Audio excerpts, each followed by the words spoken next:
What's up, dudes? Man, I was holding my breath. It's the Vigorous Q&A. Welcome to the weekend. Great start of the weekend answering, well, not performance-enhancing drug questions because this is actually the vanilla Q&A. So you can see it right here at the bottom where all of the performance-enhancing drug questions are going to be skipped. If you ask a performance-enhancing drug question and you use a super chat, like this guy who didn't get the memo, then you'll be ignored. I'll answer this question next week. And if there's a boatload of questions next week, whether those are super chats or member questions, then we're going to skip over them. So, Ricardo, vanilla Q&A, like I mentioned in the title, means no drug questions. After months and months and months and months and months of answering drug questions every single weekend, I need a fucking vacation. And we just lost monetization. Great. Thanks, Ricardo. So I'm relying on your super chats to at least give me some ROI on this live stream.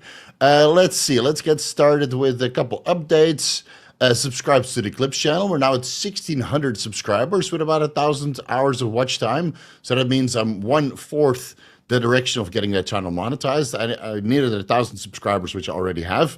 Now I just need the watch time. So if you haven't subscribed to the Clips channel yet, now's a good time to do so. I uploaded all of the anabolic roundtable clips already, and the next we're going to do clips of the deep dive. So SLUPP332, Mirabegron, Methylene Blue, Retrotutide, which is in the making, etc., etc., etc. So you guys have a little bit easier to digest clips from all of these deep dive that is made.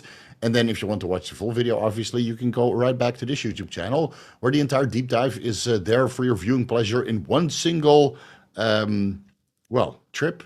One single viewing for a better lack of explanation.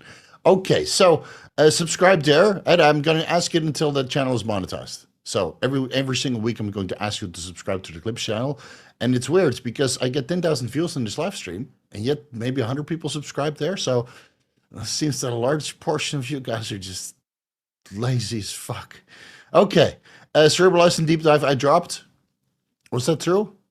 Yeah, it is, and the Cerebrolysin Tannen, that's the one that I dropped last weekend. So that was a good discussion. Didn't get so many views, but well, the next day we heard that Cerebrolysin was being pulled off the market because a law firm representing the FDA in the United States sent Pharma in, I think, Russia, basically a cease and desist, to put it lightly, to stop sending their products to the United States. Now that means that's good news based on, compared to my Cerebrolysin deep dive, which was not very conclusive.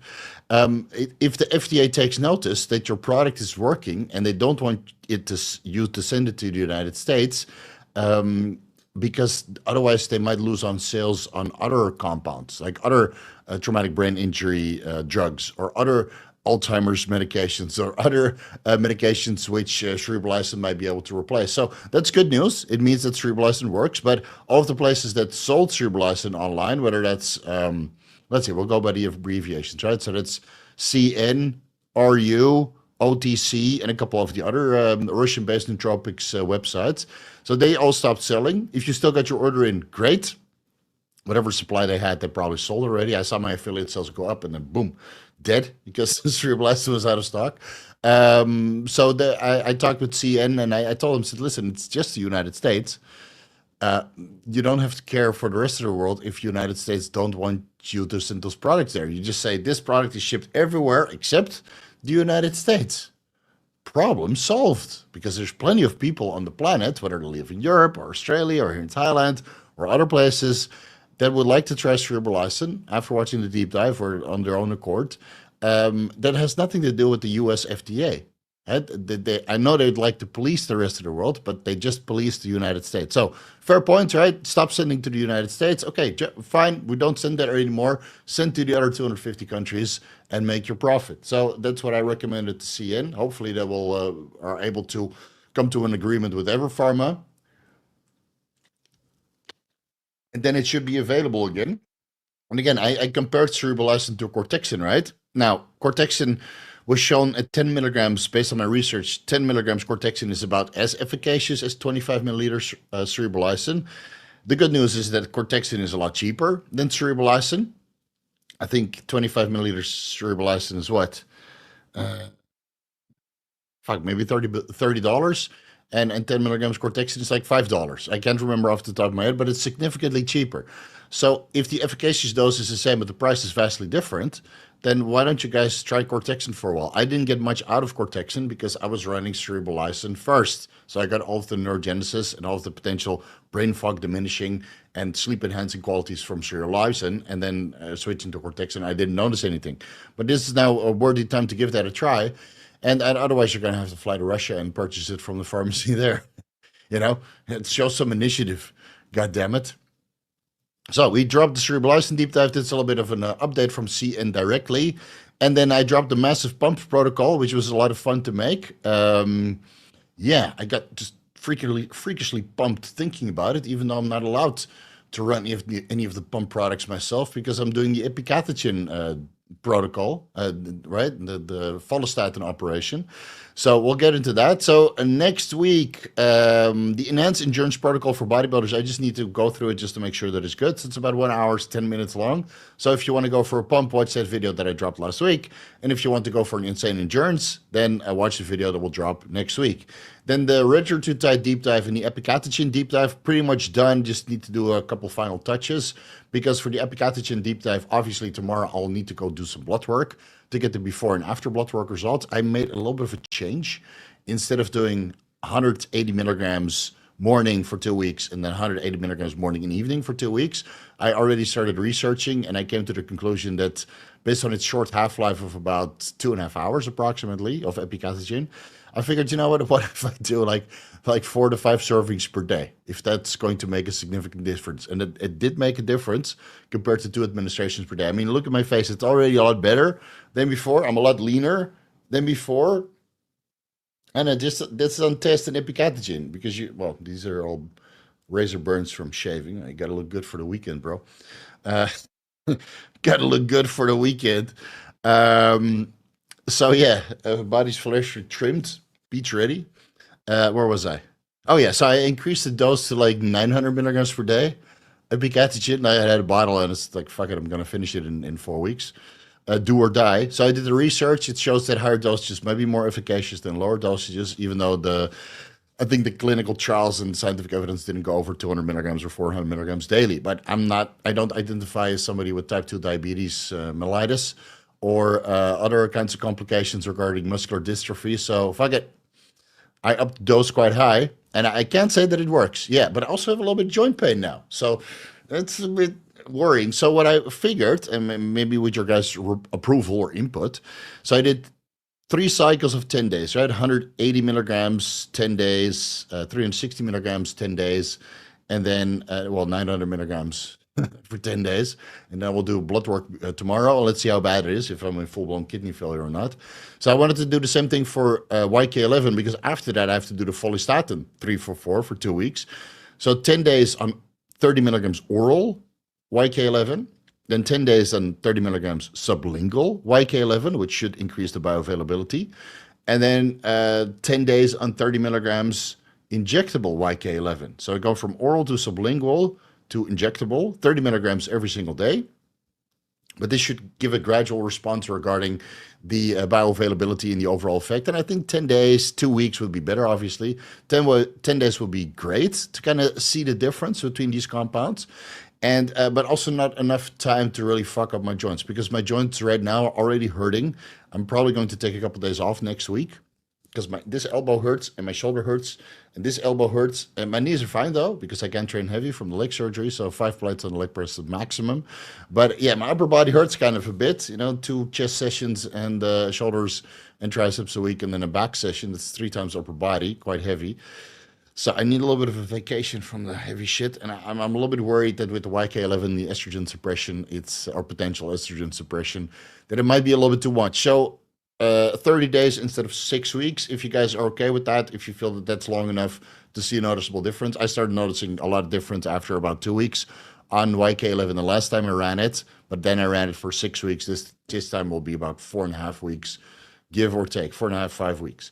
And then we'll do follistatin 344. So let me know what you think about that. And then in the pipeline, So we'll do the literature type and Epicatechin deep dive. I want to do a little bit more research for the bath-made DHT protocol because I went down the rabbit hole of PE. I think there's a lot more stuff I can add. There's YouTube channels specialized in the stuff. Now, I didn't really look much into PE. I did the bath-made and DHT protocol with TB500, BPC 157. Not so many responses, 0 emails of people who contributed. So I think I can push it back a little bit. There's more demand about retrotutide and mod C deep dives. So I'll do a little bit more research regarding PE. As you guys remember from the pumpage protocol, I discussed papaverine and bimix and trimix and that kind of stuff. So instead of just doing a DHT a bath-made and DHT protocol video, I think it should just be an all-inclusive PE video, like a deep dive about PE, and then discuss all the options, and then come up with a stack at the end for the maximum amount of PE for inches upon inches of penile gain, and then give you guys the insight without turning this channel into like 20 videos about PE. That's not what I want. So that's and then we'll do the Terzepatide deep dive, the ModC deep dive, another methylene blue deep dive, ITTP deep dive, and the mitochondrial support stack redo. So plenty of stuff to do for the next couple of weeks. If you feel anything is more pressing, then put in your demands and requests down below. I'll gladly hear it. As always, the BBC 157 and the TB500 cookie cutter stack is down below in the comments or description section because I'm tired about those kinds of questions. So let's get into the. I don't even know if I need to show the disclaimer because we're not going to talk about PEDs. I'll just do it anyway, just to be safe.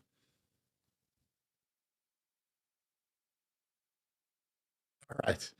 That was it. Okay, so I think I pretty much covered everything I needed to cover at the start of the video. Let's get into a couple questions. Jesse B. Steve, first, thanks for all of your valuable content. Next, what are your thoughts on becoming a dad and how will it affect your life going forward? Will you focus more on longevity? I mean, I don't really do super extreme stuff like I used to do. I mean, it's already unwinded quite a bit. I mean, the highest I went up to was 1.5 grams of gear. I don't do any crazy protocols anymore. My blood work has been quite acceptable for the last couple of years. But yeah, things will change. Obviously, I'll have less time for work because I want to spend more time with my kids, especially when we go to the second kid. And I need to look into building a new house and I need to learn how to drive again. I haven't driven a car in fucking years. So that I need to do before our kid is born so I can actually drive my wife to the hospital. Then I need to look into which car I want to own. I'm probably going to buy a Honda Saloon Zero. But that takes about 2 years to release. So I'll probably just rent a couple cars. So yeah, life will change a lot, which is to be expected. And I'm looking forward to it because I've been living this life for what, 5 to 10 years? And it's getting kind of repetitive. Every Saturday show up for the Vigorous Q&A. Every day do fucking research for deep dives. Do a couple consultations. Do a couple personalized advice by emails, right? It's a lot of the same. So I'm ready for a change. And I'm not scared. I'm actually looking forward to this. So I'll just work as hard as I want to for work, right? For revenue. I have more money than I could ever spend anyway. So, I can take some time away. I'll still make YouTube videos. It'll be less. It's that simple. So I really look forward to spending time with my kid and then kids later on. And, being a good dad, taking care of my family. But financially, we're taken care of. So all I need to do is just be present. And that takes time, which means it takes away from, YouTube channel. I mean, look at Chase. Chase had a kid and then he didn't make so much content anymore either. So that might take a while. It might take a couple of years before I'm back in full action, if I even want to. But yeah, I'm very excited. I'm very excited. Ricardo will ask your questions next week. Why do I get crazy sleep after eating 125 grams of carbs in one sitting? A large carb meal makes me pass out in the next hour almost every time. Yeah, so that's a big insulin spike. So what happens is the carbohydrates enter your bloodstream. Then obviously it's 125 grams of carbs. If it's simple carbs, especially, it's probably rice, right? You're probably eating like 300 grams of rice. So that's easy to consume, easy to inhale. So the carbs hit your system. It's so much carbohydrates, your blood glucose goes up so much that you dump insulin, and in this metabolic process, you get sleepy. I mean, I get food coma every Sunday, dude. I'm going to go to Cheesecake Factory tomorrow. And look, you see this trimmed face? This needs some cheesecake to fill out, man. These cheeks are getting too too sunken in. So that's not exactly carbohydrates. It's mostly saturated fat and food coloring. You bet your butt that after Cheesecake Factory and the full cheesecake and all the whipped cream that they serve with it, I'll be walking around, and after a while, I'll tell my wife, like, babe, I gotta go home. I gotta take a nap. It's just part of the game, man. So if you don't want to be sleepy, eat less carbs. Spread it out. $20 spent on futility. Oh, he'll get his money's worth next week, just not this week. It's the vanilla Q&A, bro. Learn how to fucking read. Skull, what's your favorite ice cream flavor and the best anime you ever saw? Okay, so the best anime is hands down Fist of the North Star, whether that's season 1, 2, the OVAs, or the movie. The live action Fist of the North Star is shit, but it should get a redo eventually. And the best ice cream flavor. I don't know. There's like here in Bangkok, we have like a shopping mall, M Quartier, and then there's an ice cream parlor. It's called Goddamn Good. Yeah, that's in Thailand. The blasphemy, obviously, but it's called Goddamn Good ice cream. So you walk out of the grocery store and you have Goddamn Good. They have all kinds of flavors, and they have like speculoos and coffee or caramel or something like that. All of their shit is good, but I kind of it rotates every couple of weeks, so I just get the flavor of the week, and then I'm happy. But my absolute favorite ice cream of all time used to be pistachio ice cream, which we had back home in Holland. I haven't seen it here in Thailand yet. Maybe they have pistachio gelato, but I don't like the texture of gelato. I like full heavy cream carnation milk in my ice cream with a little bit of eggs on top. So that's exactly like this place, that goddamn good place. You stick it in, you pull it out, and it literally looks like cheese. That's how fucking sticky and gooey, and oh, it's the best. And of course, obviously, right, if you don't want to go to the ice cream parlor, you just go to get some Ben and Jerry's. Ben and Jerry's got late flavors as well. So Ben and Jerry's second choice, but yeah, pistachio ice cream. Oh man, you can wake me up for that shit.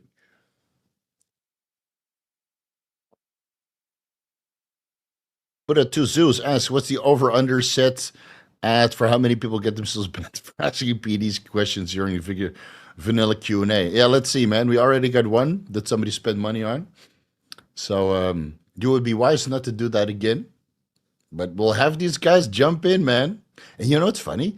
Like I announced this no PD questions allowed, right? And now you see only 150 live in the live stream instead of 250 to 300. People don't give a shit. If it's not about performance enhancing drugs, then it's just, I'm just gonna watch Netflix, bro. Henry from Hey Steve, do you think your digestion problems from the US could have been fixed with probiotics before and after the trip? Whenever I travel abroad, I have stomach issues, but probiotics helped. No, I don't think so. I already had digestive issues before I went to the United States. Right? I had a little bit of an intolerance to egg whites, which I now eliminated, and now I can pull vacuums at the end of the day again, like I used to. And I eliminated all the food options that I shouldn't be eating based on this food allergy test that I did, and some self experimentation. And so if I went to the US with that information, then obviously I could have eaten better. But going on holiday for me is not about eating better. It's about tasting the menu. And Las Vegas has a fucking big menu of food to taste. And the biggest regrets of me are always the things that I didn't do. So I went to the United States twice.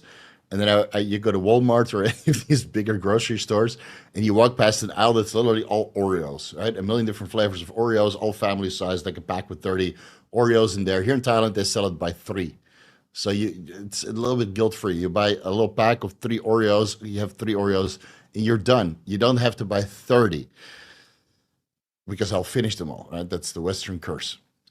So the first two times I went to the United States, I wanted to get mega stuff Oreos. It's like, this thick with all the stuffing inside. I walked past it. I didn't get it. So last time with Aaron, I bought it. And then, of course, I eat like 3 or 4 per day before bed. So I'm happy that I did. But that behavior like that is what ruined my intestinal tract.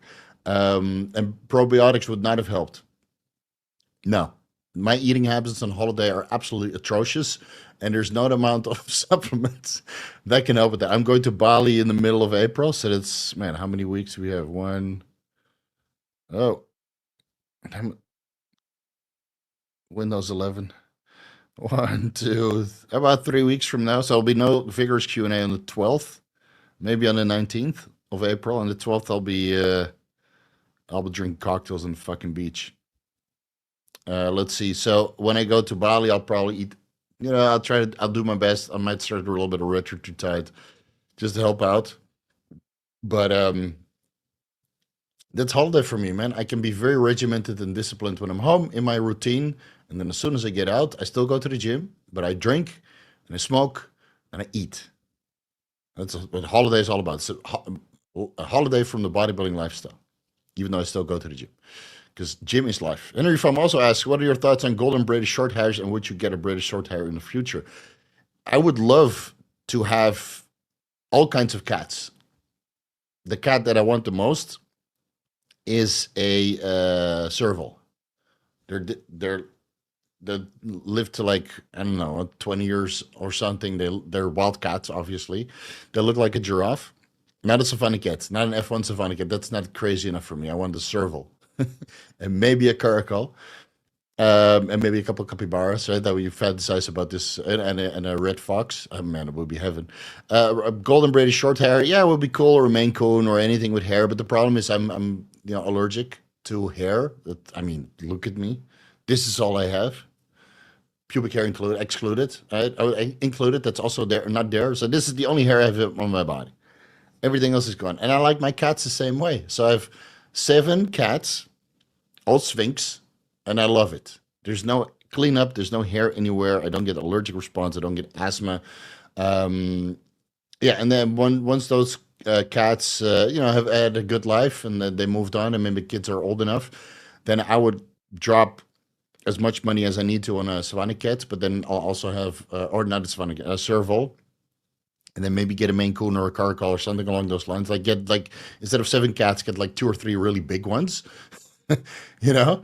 And then, but then I need a bigger house and a little separate area, and then a maid, obviously. So that's a couple years down the line. But yeah, a British short hair, they're super cute, man. Absolutely, cats are cute. We had another street cat show up, and so now we start feeding it. And then we get another one to the team. Skull asks, "What's your routine look like nowadays? I know you're big on single leg work lately." No, I don't really do single leg work. I just do leg press. Um, so I train legs twice a week. So I do some sort of leg press, usually hip press. Works a little bit better for me. So not a leg press on sleds. Do a hip press or something that is on a pivot. Then I do some sort of hack squat. Then I do some sort of leg extensions. Yes, I start doing leg extensions again. And then I do I don't know, maybe a Bulgarian split squat or the what is it, the dumbbell in front, cannonball squat, whatever. And then I move to hamstrings and then glutes and then calves. So I do that twice a week. It works quite well. Yeah, right now everything sucks though because it's all 12 to 15 reps because I'm scared to put so much weight on my leg because, well, I just had surgery and there's 7 holes in my leg. I think it does. I didn't have an X-ray yet, so when I'll do my X-ray, then I know that the holes are closed and it's structurally sound, and then we go back to 8 plates, baby. Hell yeah!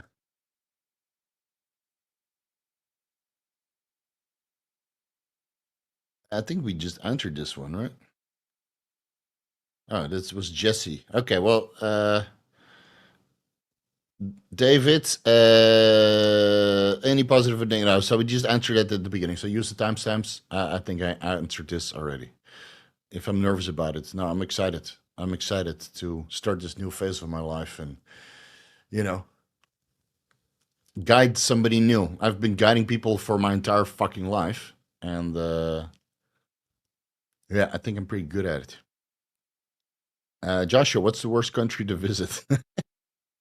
I think from all the countries that I visited, India was the worst. I only went to Mumbai. Fuck, it was hell, man. That was hell. So you go with the national team, right? The immigration's okay. The Mumbai airports. Then you have the taxi to the hotel. Took an hour because traffic is atrocious. Then it took them 2 hours to check us in at the hotel, only for them to tell us when we're almost done checking in that they don't have rooms left. So they had to move the entire national team of Thailand to another hotel. with a bus for 30 minutes, and then we had to do the what is it, registration for the world championships. It was also atrocious. So yeah, my India experience was hell, honestly, and I would never want to go there again unless somebody pays me a fuckload of money. Now you never say never; you just give them a price. The price right now is $100,000, so for that I'm willing to go back or more, paid in advance because Indians have bad credit, generally speaking, especially in the bodybuilding space. They'll have bad credit, so pay first. And then I'll show up. I'll pay my own ticket from the $100,000 that you transfer to me. But that would be the last country I'd ever want to visit again, based on Mumbai. Right? I haven't been anywhere else, but no, no thanks. Josh also asked, who's the bigger villain, Darth Vader or Biff Tannen from Back to the Future? That's a tough one because Darth Vader redeemed himself, right, by saving Luke at the end there, throwing Palpatine off the balcony, and somehow Palpatine returns. Disney made it happen, man. The Palpatine returned and the stock plummeted. And Biff Tannen, I mean, he's a villain in all three movies. So whether you take Biff Tannen from Back to the Future 1 or future Biff Tannen from Back to the Future 2, which is basically a spitting image of Donald Trump, right? That's what it's based. You have like Biff Tannen Tower or Biff Tower or something that's like a copy of Trump Tower, and he literally looked like Donald Trump, even though he's way more bad, like a bad person. And he was, of course, treating Marty's mom terribly. And then you had Mad Dog McTannen or Mad Dog Tannen in Back to the Future 3. But you have to feel bad for Biff Tannen because he always he always falls in manure. So, and that is his redeeming quality, right? That you feel bad for him because he always steps face first in the manure. So the biggest villain, I would say, is Darth Vader, even though Biff Tannen was a bit of scumbag, especially towards Marty's mom. But Darth Vader is a bigger villain because, well, if you go to a Comic-Con convention or anybody, who would they rather be, Darth Vader or Biff Tannen? I'm sure, besides maybe Trump would like to be Biff Tannen at one point. I would say that people would like to aspire to be Darth Vader way more because he's a much greater villain than Biff Tannen, and force choking people over the internet. I mean, that's something I would. Dude, the questions I get, I would, for real, dude. Once in a while. Commission asks, how detrimental to hypertrophy would circuit training 3 to 4 exercises together at a time be, as long assuming you get enough rest between sets? The cardio isn't a limiting factor of any of the sets. No, that should be fine. But then I think there's an ideal range of consecutive sets for hypertrophy. I haven't looked into it for a very long time, so don't quote me on this. But let's say you do chest, you take a rest, you do chest again, and then take a rest and take chest again. I think that's more ideal for hypertrophy than doing chest, back, and then legs, and then shoulders, and then chest again every time in between, because now you're resting like 5 times before you hit chest again, and you might have lost your pump. Basically, it's like ping pong, right? Your pump is literally just bouncing around of all the muscles that you're trying to chain. In the pump side, the nitric oxide and all the nutrients, like, bro, what the fuck what do you want me to do, bro? So would it work? I mean, I used to train the Arnold split, like chest and back, supersetted back together, and I barely grew. But I didn't know much about nutrition either, and I didn't use the drugs that Arnold was taking. So maybe there's something to say about that as well. Anyway, Fade, first time caller, long time listener, and currently 33 years old. In a couple days, for my morning fasted cardio, my heart rate is 133 beats acceptable. Yeah, I think that's fine. That's the same as mine. Since I started doing morning cardio, I've put a lot of effort to maintain 133 beats per minute. Secondly, what is the pre-standard ratio for enhanced bodybuilders when it comes to electrolyte drinks? Pure water, 2 liters of electrolyte. Grillamite has hydration. You put 1 sachet into like 2 liters of water. That's usually okay. Or half of a scoop. I take 1 intra-workout, 1 pre-workout, usually. But then again, I sweat buckets. So if you don't train in a gym without air conditioning, then you probably can get away with 1 sachet. I just take 1 pre, one intra, and that is the way to do it. But yeah, 133 beats per minute is totally fine, man. Sounds good. Hit that like button. And we're not talking about drugs. What about general health questions? That's totally allowed, dude. Or chocolate. Hey, I mean, do fancy myself a chocolate here and there. Oh yeah, man. Remember, it doesn't matter if it's vanilla or chocolate. It's all pink on the inside. Steve, the market is in turmoil. What is cryptocurrency dropping? It's not my fault that every time Trump talks about crypto, the market dumps. Empty promises, man. All right, where are we? Even Binance doesn't want to load. Jesus. 84,000, man. It's just stable. What are you talking about? Markets are plummeting. Stock exchange. You shouldn't be on the stock exchange. We're below the 200-day moving average, so it doesn't look good. I'm going to get them all out. I've been waiting for lower.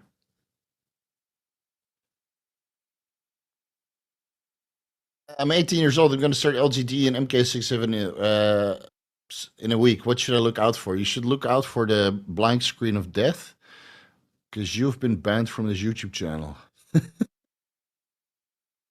Thanks for the $5, though, idiot.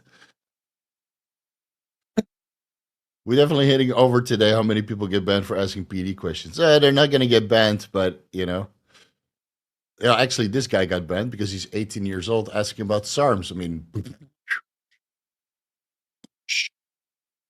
fucking kids. Go to Togi. Ask him. The classic broccoli hair. It's that I remember the high school SARM stack. Yeah. Yeah, selfless $5 donation. So kind. Much appreciated. I'll buy a $5 milkshake tomorrow with that. Thank you, sucker. Derber. All right. Steve was very obese at 16 years old, 250 pounds at 5. Holy shit. Well, I hope you fixed that, buddy. Uh, SP standard, what is it? S&P 500 QQQ? What is the QQQ? Okay, I don't know. Oh, it's a trust. Okay. Let's see. Yeah, all under the 200-day moving average. Are you decent? I'm waiting for a larger drop, man. Don't worry, I'll hold up the market for you guys. I'm waiting at 74,000 per one Bitcoin, man. I don't mind DC. Where's the 50-week moving average? 50-week moving average is at 50. Yeah, so last time it almost touched the 50-week moving average, right? This is not financial advice, by the way. So that's at 56 next week. And the peak of that little rally we got in March last year, at 11th of March, after which it started tanking. So, seasonal decline. It was a 73,700. Yeah, the give or take. So that's where I got my buy order. Probably won't hit. But if it bounces off the 50-week and it holds there, then I just move it in around that time. So I might get an average of, like, I had a little trade from, I was 78 or something up until the Trump announcement, and I was like, oh, this is not going anywhere. Bye. See you later, suckers. So yeah, I'm just patiently waiting for lower prices, based on the global money supply, which is now turning into a little bit of a meme because everybody has got on the M2 global money supply. It might drop for another week or two and then start pumping. You never know, man. You trade both scenarios. If it goes over the 200-day moving average and it holds there for a day or two, then I have more confidence. But it didn't happen so far. Yeah, it came over with the FOMC meeting and the Trump announcement. It was over the 200-day moving average for 2 days, and it closed the next day under the 200-day moving average. It tells you enough. And when it starts pumping, it pumps hard for a couple weeks, and then when the RSI, stochastic RSI is high at 92, 95, just get out. Just get out. It's fine. All right, here it is. I lost 70 pounds after being obese, 350 pounds, 5'10". Now I'm 180 pounds at 6'2" after 3 years of dieting, but I have a decent amount of lower back fat and stubborn belly fat. What should I diet it all off? Yeah, just keep going. Keep going. You've already 3 years in, right? Keep dieting. Just keep dieting. It sucks. I know, it does. Just keep dieting.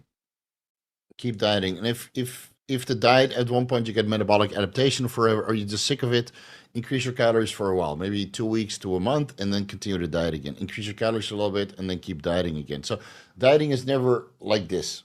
It's not like that. It's like the cryptocurrency market. It goes down a little bit and it goes up, but it doesn't go as high, and then it goes lower again. So you have lower lows and higher and lower highs. And that's basically the same with your body weight. So as you diet, you just do this, and eventually you're lean. Like I've been dieting now for 3 months, right? So now I went from, let's say, 122 kilos to 105 kilos. And now I'm kind of holding at 105, but I'm also getting stronger and more muscular, obviously, from the PEDs that I'm taking. You're what, 16, 18 years old, or young still. So you shouldn't touch that stuff. But now I'm at a point where I need to kind of increase my calories a little bit. Otherwise, I just stall and you don't make so much progress regarding muscle accrual or fat loss. So now I'll probably increase my calories for a couple weeks and then continue dieting again. And then it doesn't feel like a fucking prison, you know? So keep dieting, but do it cyclical, you know? Just slowly taper it down. All these guys are getting paid $5. I think it's funny too. And hey, that's the price you pay for not being able to read instructions. I'm constantly hungry all day and don't have a lot of muscle mass, so to just push through it until all the fat is gone. So if you're constantly hungry all day, then maybe it's time to reverse diet a little bit for 2 weeks or 4 weeks, and to remove the sense of satiation, kind of reset your metabolism and feel a little bit normal for a month or 2 weeks, however long you need, and then you continue diet again. Right? Just slowly do it. What's your favorite cut of steak for a cheat meal and also lean cut on prep? I don't see cheesecake or cheesecake. I don't see cheesesteak. I don't see steak as a cheat meal. I eat steak every day. Right now I have like a blend of sirloin and pork. So that's steak sirloin, pork tenderloin, chicken breast, and beef liver. I'll just mix into one, and then I make like a hamburger patty out of that. It's about what, 12 ounces, 14 ounces. I eat that a couple times per day. Works very well. So steak, unless it's like drizzled in butter, then I would consider it a cheat meal. But steak is just highly nutritious. I could eat it all day, every day. I could eat the shit out of a steak. And also lean cut on prep. Yeah, then it's sirloin or tenderloin or but even if you go with, you know, like 90% minced beef, that's the lowest I'm willing to go. Not 80%. I'd rather go to McDonald's. Get some fucking chemical cheddar on there. Might as well complete the stack. So no, steak for me is 90% lean always, because I don't really like the taste of fat. That's how you thin out the herd with basic IQ. Oh, you'd be surprised, man. You'd be surprised. What would be your advice for a 21 who loves the gym and bodybuilding process? I know you never competed, but have a passion for it. Currently, I make 100K per year at 21 years old. Holy shit, dude! Nice. How would you balance it? Um, well, you're the overweight guy, so you probably have a lot of loose skin. So if you love bodybuilding, it might be hard for you to make money out of that. But if you're making 100K per year as a 21-year-old, where do you think you'll go further? How about you set this fucking goal? By the time you're 25, now that's you could do it. I think you could do it. If you're making 100K per year now, how much was I making? No, I wasn't making that. I was making, uh, oh no, oh that's without inflation, right? Jesus. Let's say save an eight times 12. Dude, I wasn't making even 100K with inflation at 26 years old. So you're doing something right. So how about this fucking challenge? You stay in shape, you look good, you keep dieting cyclically. By 25, you make $100,000 per month. Yeah. Try to find a professional bodybuilder who makes $100,000 a month. Not many, unless they are top level athletes. And by the time you're 25, you could easier make $100,000 a month compared to being a top level athlete being paid $100,000 per month. Just keep the passion. I still have a passion for bodybuilding. I fucking love it. But at 90%, I look pretty good. Right? I don't do all the posing. I don't do the crazy amounts of cardios to be super shredded. I don't keep myself super shredded. I eat healthy. My blood work is okay. I focus on the money, man. That opens doors. Bodybuilding doesn't really open doors unless you have tremendous physique. Or you have a YouTube channel like I do. Like I open doors now finally after 40 years or like 25 years in the bodybuilding space where I have a little bit of a following, but I would not be able to get this to this point just being a meathead bodybuilder and focusing on his physique. So yeah, you have to see what you like. If you're already making 100K, just try to get that per month. And when you're 25 and then you come to Thailand, you tell me all about it. I'll still be here. That will really open doors for your life. And then you can bodybuild anywhere.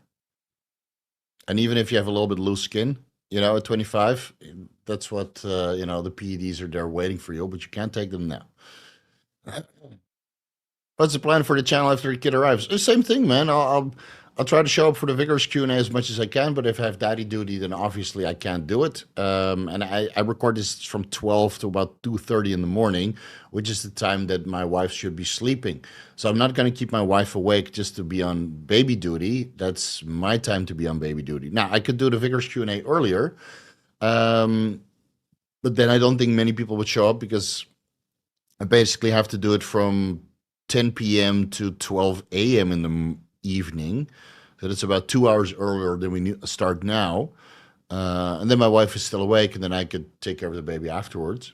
So yeah, I still like to keep the channel going. Plenty of more deep dives and content to make, obviously. Well, it'll be less. Same quality, but less frequently.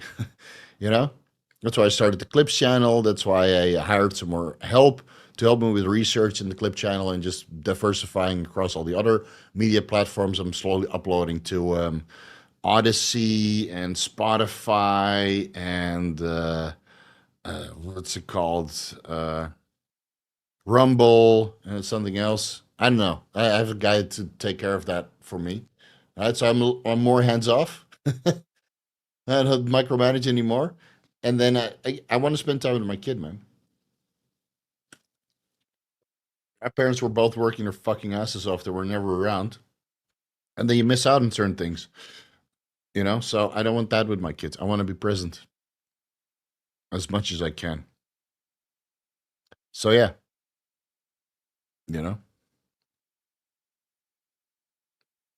these guys' brains aren't there.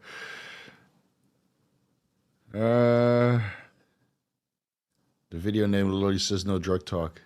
People. So this is like the Me Too movement, right? It doesn't matter if you say no, especially in the Western world. It's terrible right now. So it doesn't mean if you tell people no, they just have selective hearing, and they take no as a yes, and they'll just still proceed ahead.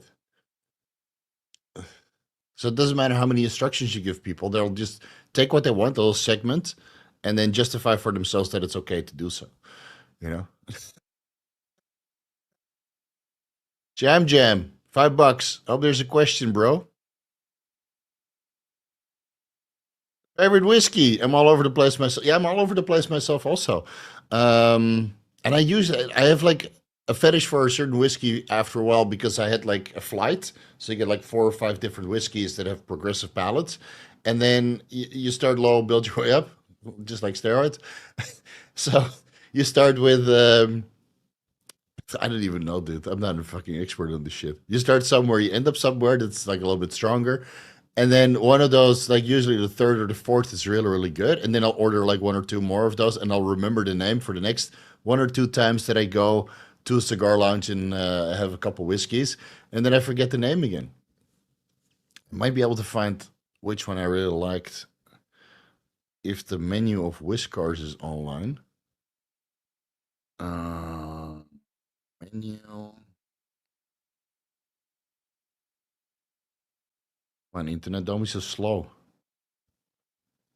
Ah, here it is. Manager's favorite. Oh yeah, the Lagavulin, 16 years old. So that's in a flight. And a flight's a great ways to kind of sample the menu, right? So Lagavulin, 16 years old. Yamazaki, 12 years old. That's really expensive nowadays. Macallan, 18 years old. Also fucking overpriced. It's all the Chinese people buying all this stuff up. Uh, let's see, what else did I have? Open the menu in a new tab.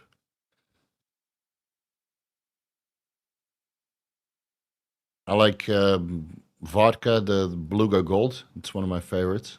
They usually don't have it on the menu. I drank that with the Prince of Bhutan. Whole bottle. I was so fucking drunk, dude. This is crazy.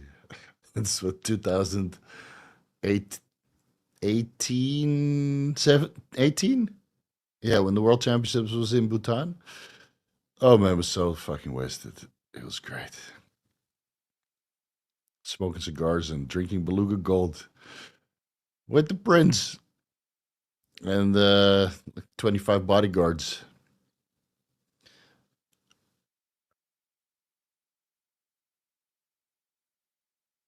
Yeah, the Macallan 18-year-old double cask, man. Oh my god, it's like fucking $50 per glass now.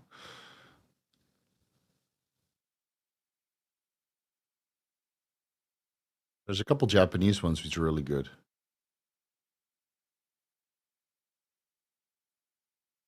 Yeah, Hibiki is okay, the 21-year-old. And Yamazaki, 12 years old. And a Kavalan from Taiwan. Although I have no idea what I drink every time, so it's not the soloist. I have a few Kavalans. I got a bottle of that one time. I checked the price online. It was like $800. I'm like, oh, you must love me a lot. Needless to say, that Kavalan didn't last long. I love amaretto ice cream. I never had that, but I'm hungry. Got ice cream, terme cafe.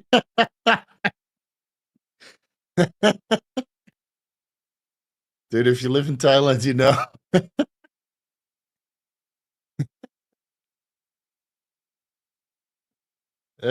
For the guys who don't know, look up Therme Cafe, like how you spelled it, and then come back in 30 minutes. Look it up on YouTube. Don't go there though. There's like five guys in there with cameras, so it's you can't take those girls home without getting caught. I just joined the live for my in time for my question. I already answered them, bro. I already answered them. Oh, you have another one. I got to check out the Bacchanal buffet next time, Steve. I hear the meat. Yeah, I want to do it. I wanted to go with Aaron, but he was on prep. So we went to a little bit more fancy restaurant like that Meat Bazaar. Oh my God, that was so good until the bill came. Then I had a heart attack. That's like fucking $900 or something. Jesus. But yeah, I'll check it out. I'm not sure if I come to the Olympia this year. I just had a discussion with Chase about doing some booth work. I really want to come, but I might not want to miss a week or 10 days of my daughter's time because, dude, at that age, they probably forget you if you're gone for a couple days. And what I'm more worried about is that if I go to the US, like at these conventions, you always get sick, right? It's a cesspool of germs and cooties and you know, mold and whatever. So you probably get sick at the Mr. Olympia. And if my daughter's only a couple months old, then it would not be a good idea to bring that sickness back home from another country that she has no immunity to, and then make her sick. And otherwise, I have to spend 1 or 2 weeks in a hotel when I get back. So that's 3 weeks. 3 weeks that I miss. So if I come to the United States, I'll be preventatively taking amoxicillin. Fuck my gut microbiome. It's just not worth it to get sick. And then I'll be wearing gloves, shaking people's hands. Uh, these are the things you got to think about, man.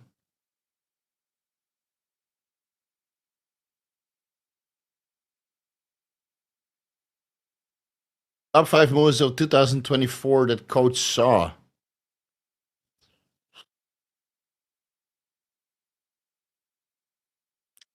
Man, I have to go back. It's That's how bad the movies were last year. 2024 movies. Of course, you get like 500 movies. Certainly not Roadhouse. Let's see. Furiosa, Mad Max Saga, I really liked. Um, Godzilla versus Kong. It's not a great movie, but it was fun. Dune Part Two, 100%. That's probably nah, that's. I'm undecided between Dune Part Two or that Flowers Moon. Oh, what was it called? Or is that 2023? Killers of the Flower. Oh, that's 2003. Man, the movie was so good. It's like 3.5 hours, and you just sit there. It said, "Oh, it's got Leonardo DiCaprio on the cover." You start watching it, and you're like, "Oh, this is a really good movie." And then by the end, it makes sense because it's a fucking Scorsese movie. That's why it's so good. My God, man, that movie was. But it's a 2023 movie, so yeah, I liked Dune Part Two. I think that's the best one of last year, unless I see something else in this list. It's definitely not Wicked. Uh, so we have Dune and Fly Me to the Moon was pretty okay. I enjoyed that one.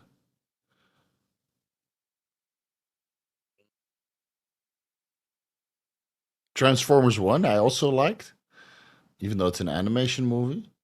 I liked it more than all the other movies. Godzilla versus Kong. And then Furiosa, I guess. This is just from the list that I have in front of my eyes. In front of my eyes. Now let's see which other 2,500 popular movies. Jesus, action movies. So that's pretty much it. Yeah, if this list on Google AI is good. Did I miss anything? I'm sure you guys will remind me. What about this one? What about this freaking movie? What's the best exercise to grow? What's the best exercise to grow legs and glutes without using heavyweight loads? Heel elevated goblet squats. Yeah, that's what I meant. Like the goblet squats. Those are pretty good. Um, Honestly, dude, I think you need to go heavy because I've been training pretty light now for the last what 2.5 months after leg surgery, and my legs are just tiny. I do high volume and everything. Twice a week. So increase frequency, still high volume, but as high intensity as I can. And my legs were the biggest when I just did heavy weight for low reps. That's just me though, you know? So you tell me. I lived in a carpeted place. Took me months to get accustomed to my British short hair. Allergy wise, took my mom 2 weeks in a carpetless house. Carpeted place. Yeah, maybe it's the carpet getting all the dust and the hairs and stuff.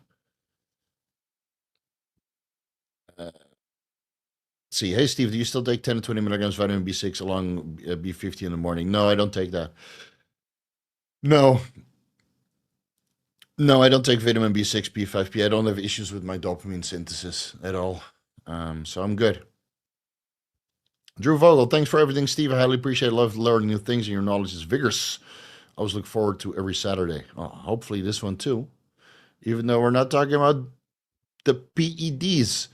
My ST is 75, ALT 59, expect a CPK of 1,000. Yeah, that's normal for training intensity. Total and direct bilirubin have doubled to moderately high.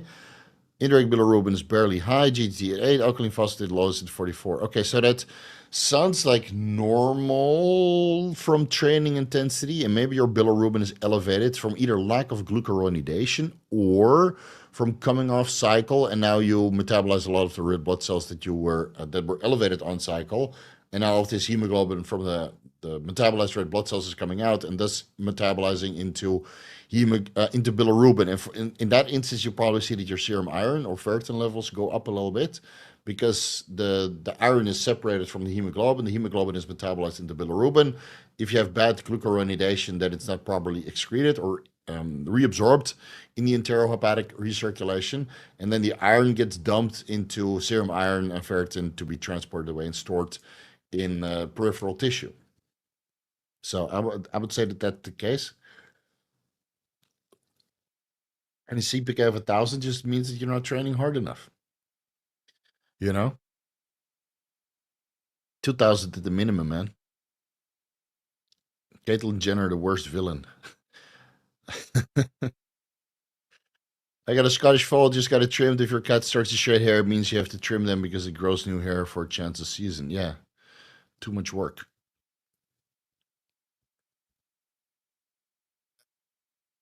Should I be concerned about stomach distension when eating high volume food like spinach or lettuce on a cut? No.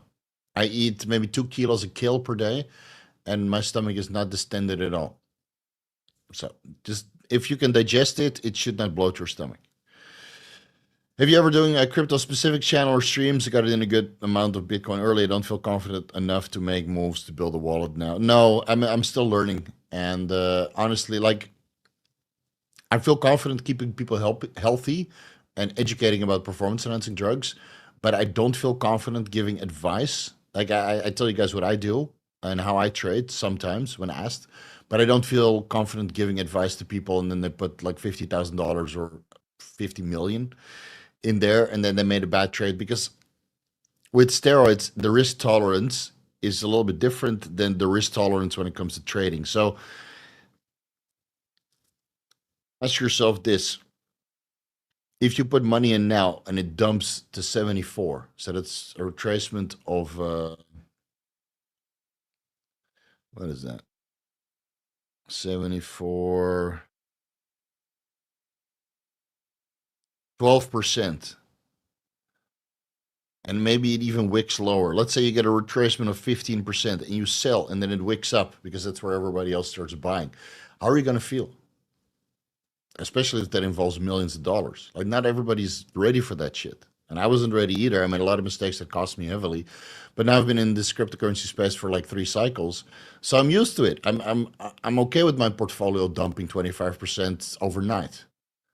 Because I'm up thousands of percent from the money that I've put in. Now that takes years to acquire, obviously.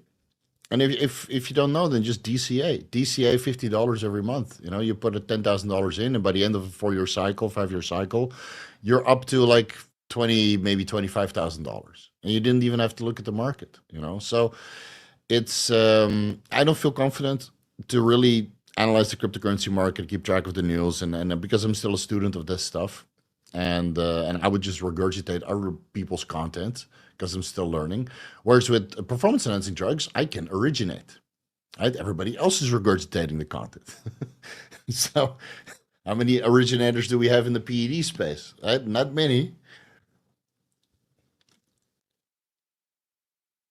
So, you know, all these practices that are now being common, it's like a good chance that it came from me.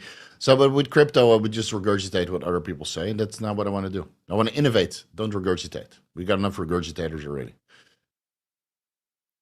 Oh, Josh, what are you doing? I'll take that $50, but I'll answer it next week, man. It's in the title. No performance enhancing drug questions. And it says it right at the bottom. I need a break from all the PED questions. This is a vanilla Q&A where PED questions are skipped. I'll answer them next week. No exemptions. Entitled complaining will award you a lifetime ban. So, Josh, check in next week. I'll take your $50 as a retainer. Alvaro, please make sure we have a special note for this. He's always doing the timestamps for us. And then we'll add that next weekend, bro. See you then. If you can make it, just use the timestamps. Octavian is laying down the banhammer hard for the Sarm goblins. How far are we behind? An hour. Okay, I'm going to blast through these questions a little bit faster, man. Had a video call with Dr. Wingy this morning. Any chance for you guys to do another video? Yeah, we should. Yeah, we should. Good idea. I haven't talked to him in a while. Good idea. Hey, Daddy Steve, I'm writing an essay on endocrine module in college to discuss test primo EQ and andron anavar with effects of general physiology on essay. Which would you have discussed? P.S. You helped a lot. Oh, okay. So that's a $5 thank you. So this we're going to let fly. So he wrote an essay for his endocrinology module in college, where he discusses these compounds, and apparently the content helped, even though the Nandrolone deep dive is not really there yet. Don't worry, it's on the to-do list, but it's not a priority. So happy to hear that it helps, bro. Will you ban me if I ask a question next week? I'm sorry I sent it before I knew there was no gear. Yeah, so ask it next week. I'm not gonna ban you. Don't worry. Unless it's a CERN goblin question, then you'll be banned regardless. Cigar smoke, favorite one. Me, Fuente, Opus X. So I'm not too familiar with New World because I mostly get Cubans. My favorite is Siglo, no, not Siglo. Cohiba, Maduro 5, genius size. It's this long. Um, Man, it's so good. And the problem is every time I go to the United States to buy New World, right, whether that's Dominican, Nicaraguan, or US made, I don't remember the names. I don't remember the names. It sucks. I don't remember the names of whiskey. I don't remember the names of cigars. I just remember if it was good or not. And then I know I should be keeping like the label or something or take a picture of whatever the fuck I ordered. But half the fun of smoking cigars and drinking whiskey is just to try new shit. So it's like I can't have a new woman. Right? I'm married. That chapter of my life is closed. That was a lot of fun. Also, when I was single, you go clubbing or you meet girls on the street. You get a new girl. You're like, oh, and then after 5 fucks, the novelty wears off. And it's the same with cigars and whiskey. I'm comparing women to cigars and whiskey now, but it's a dopamine hit, right? For a same perspective that way. So with cigars, the only one that I frequently smoke that I spend way too much money on is Cohiba Maduro number 5, the biggest I can get, Genius preferably. But if it's a smaller size, I'll go with a smaller size, right? I can't discriminate too hard. I'm a giver, not a receiver. Um, so that one is my absolute favorite. And the rest, I just cycle through like, oh, I like this one I don't like so much. And then I don't remember by the time I put in another purchase. So I asked my cigar guy in the Netherlands, like, hey, just give me the best of the best.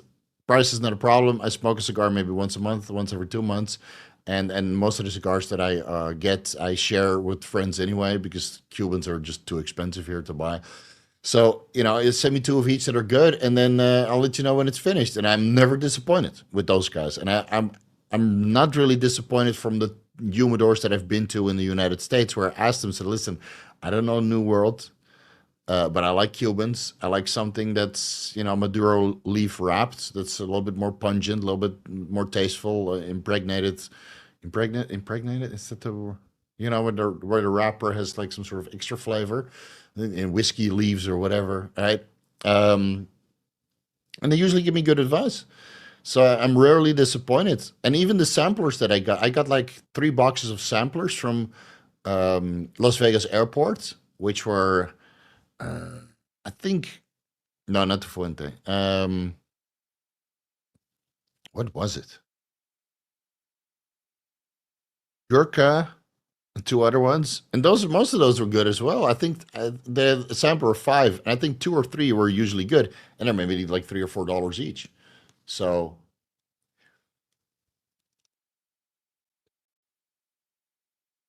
yeah, I'm. When there's alcohol involved, you are a little bit easier to please when it comes to cigars because you're numb. You're numb here, and the tongue is numb. You know, the only thing that I'm not numb to is the bill. I like a Villain 16, Macallan 18, Johnny Walker double black. I'm not sure about that. Goes well with Coke Zero. It goes well in the strip club. Yeah. What do you have? Johnny Walker double black and Westland Peated. Yeah, that sounds good. Yeah, double black though. That's not something I no. When I was in China for a wedding, I had a blue label, Johnny Walker blue label. I bought around for everybody because everybody's like, yeah, we never tried blue label. Is it really worth it? So I bought everybody around, 25 people. It was not worth it. That was not worth it.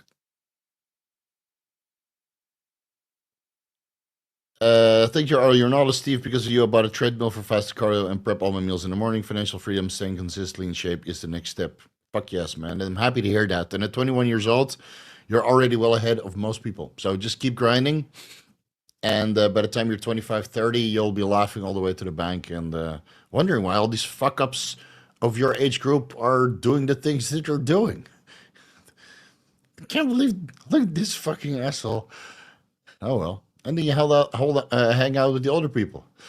Blue collar bodybuilding. What's up, bro? Sorry I'm late. Don't worry about it. Just checking in now. Hope all is well. Question: what is the most common or maybe best cheat meal, not feed, that you would prescribe to your clients in the past? I love sushi. Sushi is the go because it's hard to overeat on sushi from a caloric perspective. Like you're either your money runs out or your stomach is full. Like sushi is not cheap, right? So like who's gonna? What's the most I ever ate in a sushi place? We're talking about Thai prices here. So I think with my wife, so that's like a quarter for her and three quarters for me, right? Food and order wise, 200 bucks. It would probably be like 400 bucks in the United States. And the fish quality is very, very good over here. I like at least the places that I go to. Um, yeah, so you have maybe 50 sushis or nigiris, a little bit of sashimi on the side, maybe some egg rolls, of course. Yeah, I would say sushi, man. It just you can go out, you eat whatever you want, and it doesn't really set you back unless you're like 5, 6 weeks out, and then you obviously need to put a cap on it. But yeah, sushi is just basically all you can eat buffet. You feel normal for a little while. You eat as much of the food that you're already eating, but it's packaged up and doled up nicely to the point you're actually feeling like something. But like with hamburgers, for example, you never know how much cheese and what the fat percentage of the beef is and how much butter they put on the buns and stuff. And so yeah, I love gourmet hamburgers. So, shout out to Ken Skiphill for bringing that term gourmet hamburgers. So I don't have a hamburger at Burger King, bro. I go to a nice restaurant and I order, a gourmet hamburger built with love and appreciation and style. So yeah, the hamburger like that in a fancy place, obviously the hamburger that stays upright even if you let it sit there for 30 minutes, not the McDonald's hamburger that starts to tilt and then it slides, and then when it opens up it's like all messy and stuff. This is the one that you slide and it just stays upright. That's a proper gourmet hamburger, right? That's yeah, you pay for that as well. But I would say sushi is definitely number one, the best cheat meal. Best music for a killer chest day. I've been on big medieval kick, and it makes me feel like I'm alongside my ancestors invading England in the thousands, PRs upon PRs. Uh, yeah, for me, it's just melodic death metal most of the time. Yeah, melodic death metal. Again, I can't remember for the life of me the bands. Austrian Death Machine just released a new album, quad quad brutal or quadruple brutal. Actually, Mr. Sap, Greg Elias actually has one or two songs on there. That's how I heard about it from the Nal Niga podcast. He said, "Yeah, I did a couple songs with Austrian Death Machine." I was like, "Really?" So I bought it right away. Like that's in my pre-workout list. And can't go wrong with Christian Elfstrom, obviously one of the best musicians of all time. And then the rest is just like these bands that usually the first couple of CDs are good, and then after a while it's just more of the same. Disturbed made a new song recently that was actually pretty good. That was more of the old stuff, like not the little stuff that they did in the meantime. Disturbed put out a new song, but can't remember the names. Man. Upon Waking, have to go through my list.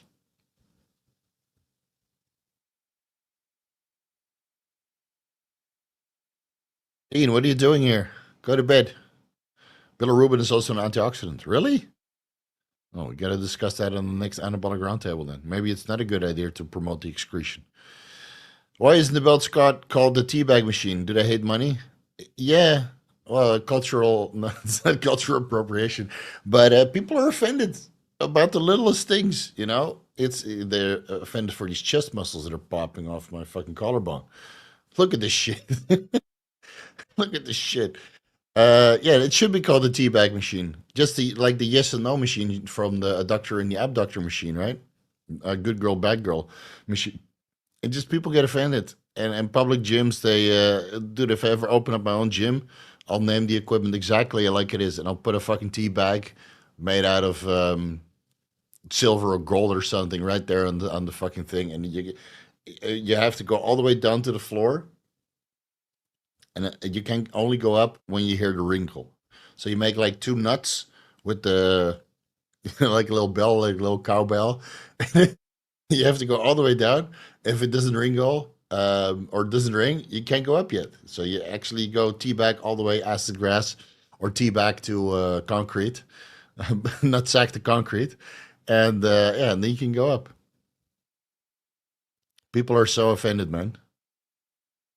Steve, is there any beef between you guys and your panel and Dr. Todd? I was listening recently to his life and he wasn't kind regarding Kurt. People have problems with everybody and everything, man. It's I try to stay out of it.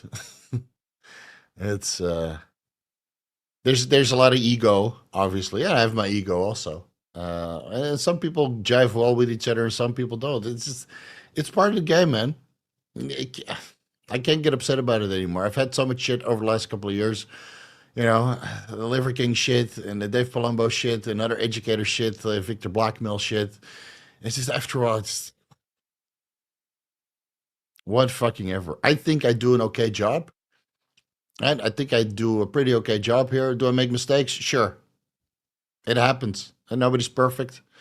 Is the content 100% airtight, evidence based?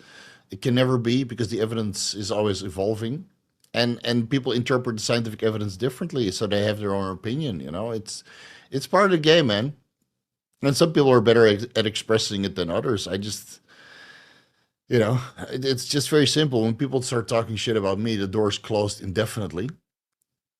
I have the biggest educational channel about this stuff on the YouTubes, besides Derek, but Derek is pretty much retired. So that means if you talk shit, the door's closed indefinitely, and that means you will not get the opportunity as other educators do, like Kurt or Dean, coming up the anabolic roundtable, which I think did wonders for their business, which is well deserved because they're very smart, very educated, and highly intelligent, and both have their unique spin on things. And we don't always agree, but us three at the anabolic roundtable, I think we introduced a lot of cool things over the last 10 months, and we've only been doing this for 10 months.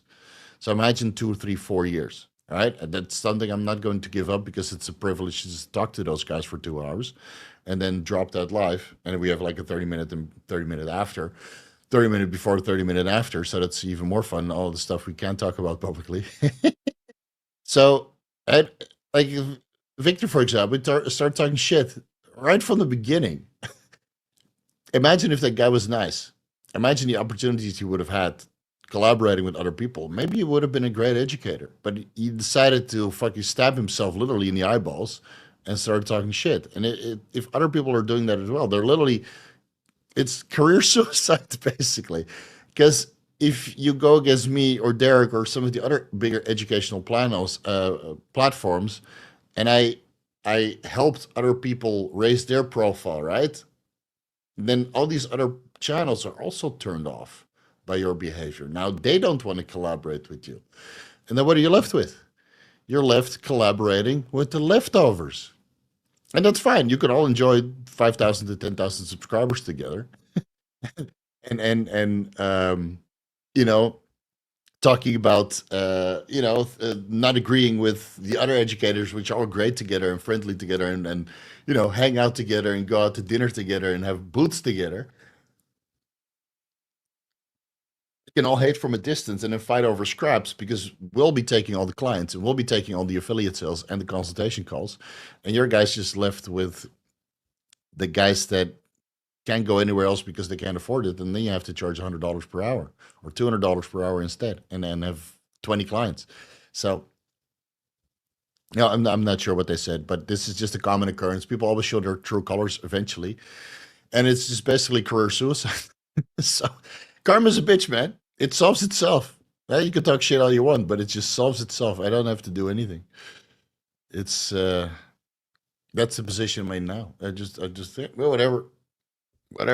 Watch the doors close right in front of you, bro. Like, where's Victor now? Gone. Fucking gone. Did it to himself. Let's see. Let's see. Is muscle soreness 1 to 3 days after putting a sign of synthetic solvent in the gear? No, it could be virgin muscle. Is bad enough that I have to rearrange my training split. Yeah, so that sounds like you need to buy new gear.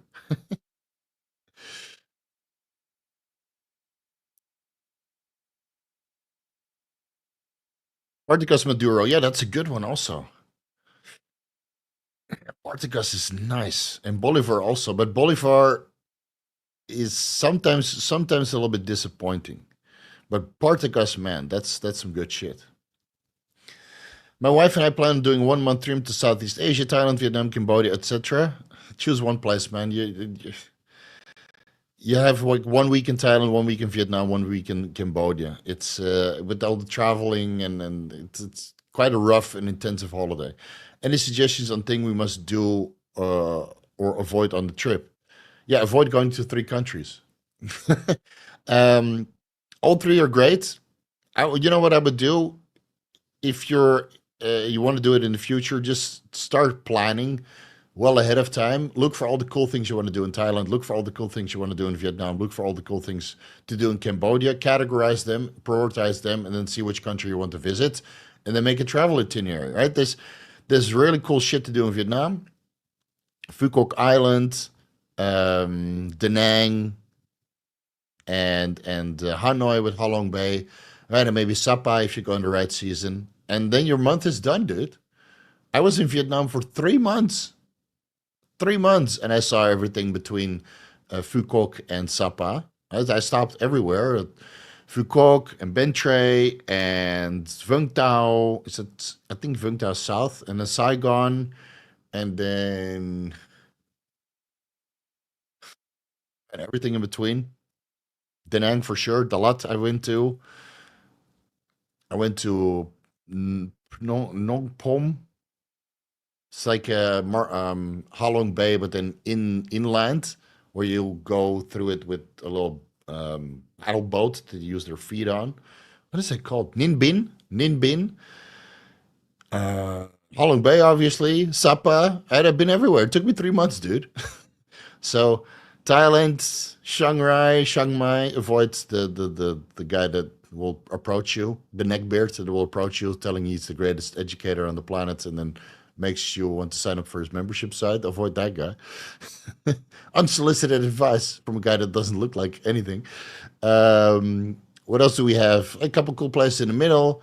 You have Phuket, obviously, Phi Phi Island, Krabi, all these places you can visit. Pattaya, if you like to. I mean, you can do some cool high roller shit with your wife regarding cigar lounges and restaurants and, rooftop bars, but you can do also that in Bangkok. And yeah, just avoid over traveling because you need to stay every place for a couple days, enjoy yourself, relax a little bit. Man, it's a holiday, dude. Relax. Have you been to Japan? I miss how cheap the sushi was. Yeah, I miss it too. I've been to Tokyo and Kyoto. It is a separate trip. So I've been to Tokyo one time for about 8 days, 10 days with my wife. Went to Disneyland Sea, went to the Kill Bill restaurant, was to the Lost in Translation rooftop bar, even though it wasn't really on the rooftop. I paid the cover charge, $200 for a group of four. It was okay. Um, Went to all the tourist areas, Shibuya, Roppongi, all those kind of places.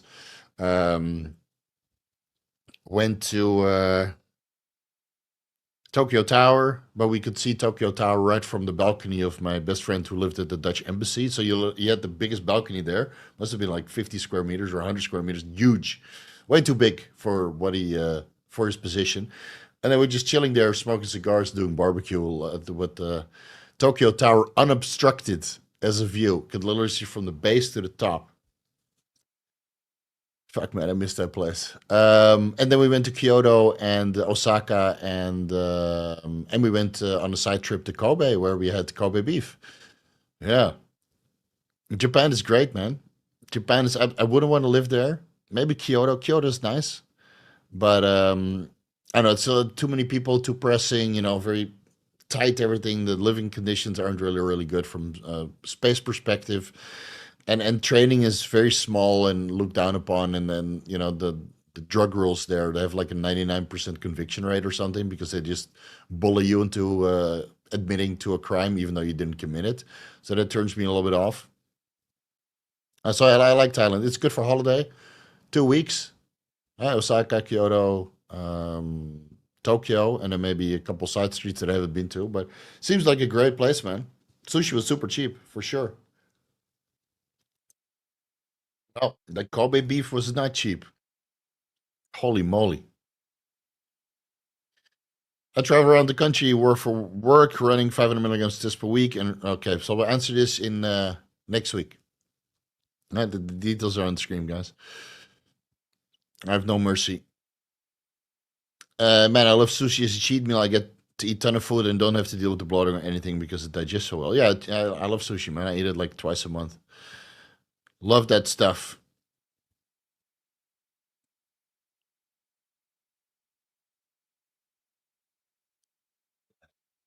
Teabag belt squat. In the case of a teabag champion, talk about belt squat. What an underrated tool. My lower back being an issue, it's probably one of the best quad building machines. Yeah, yeah. If you have a good one, some of them are really bad for your knees, though. Like they're safe for your lower back, but then terrible for your knees. But if you have a good one, man, like 5 plates aside, oh, good stuff, man. And the contraction is all the way up and down.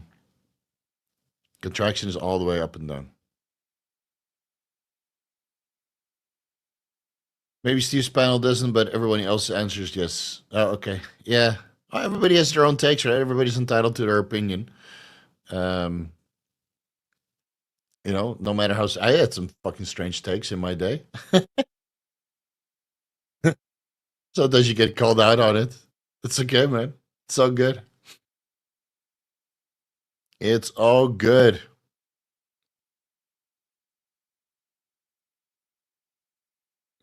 Kurt hates Todd. Todd hates Kurt. That's about it. Yeah, we all gotta hate somebody, man. It makes you keep going. All right, you guys figure it out in the comment section. I mean, I hate a couple guys also. So I wanted to say sorry, didn't read the disclaimer. Don't worry about it, man. Don't worry about it. Johnny Walker Double Black is decent in Rusty Nails, Drambuie Mix, and Godfather's Di Serrano.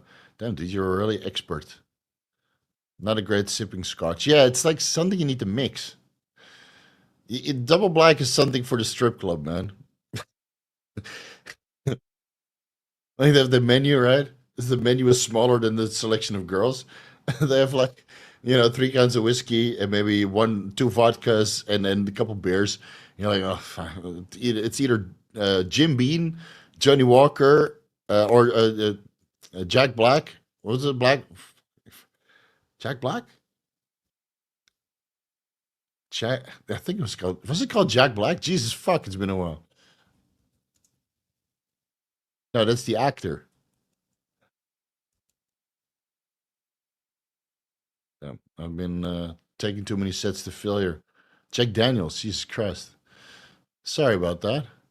I used to drink a lot of that, so much that I have brain damage. So it's either Jim Beam, Jack Black, or Johnny Walker. And then you might see Double Black on there, and you're like, oh, okay.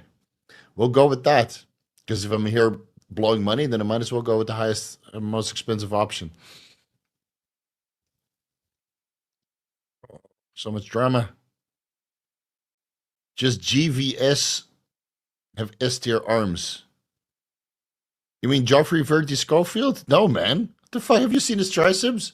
What are you talking about? Oh, S tier. S tier is good. Yeah. Yeah, he is. I just said shit. F tier. S tier. Yeah.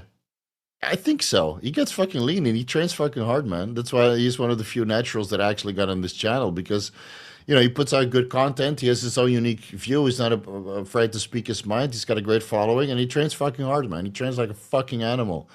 And that's something that is lost in this space. I used to train like that when I was natural also, just fucking relentless. No fucking mercy. That's how you create density, even as a natural. Just no fucking mercy, man. Yeah, reps in reserve. That's great when you're old and you have injuries. But if you're young and you can get away with it, that's life, man. He has got great arms. He's a great guy too. Nice guy. Good people. Vigorous Steve approved.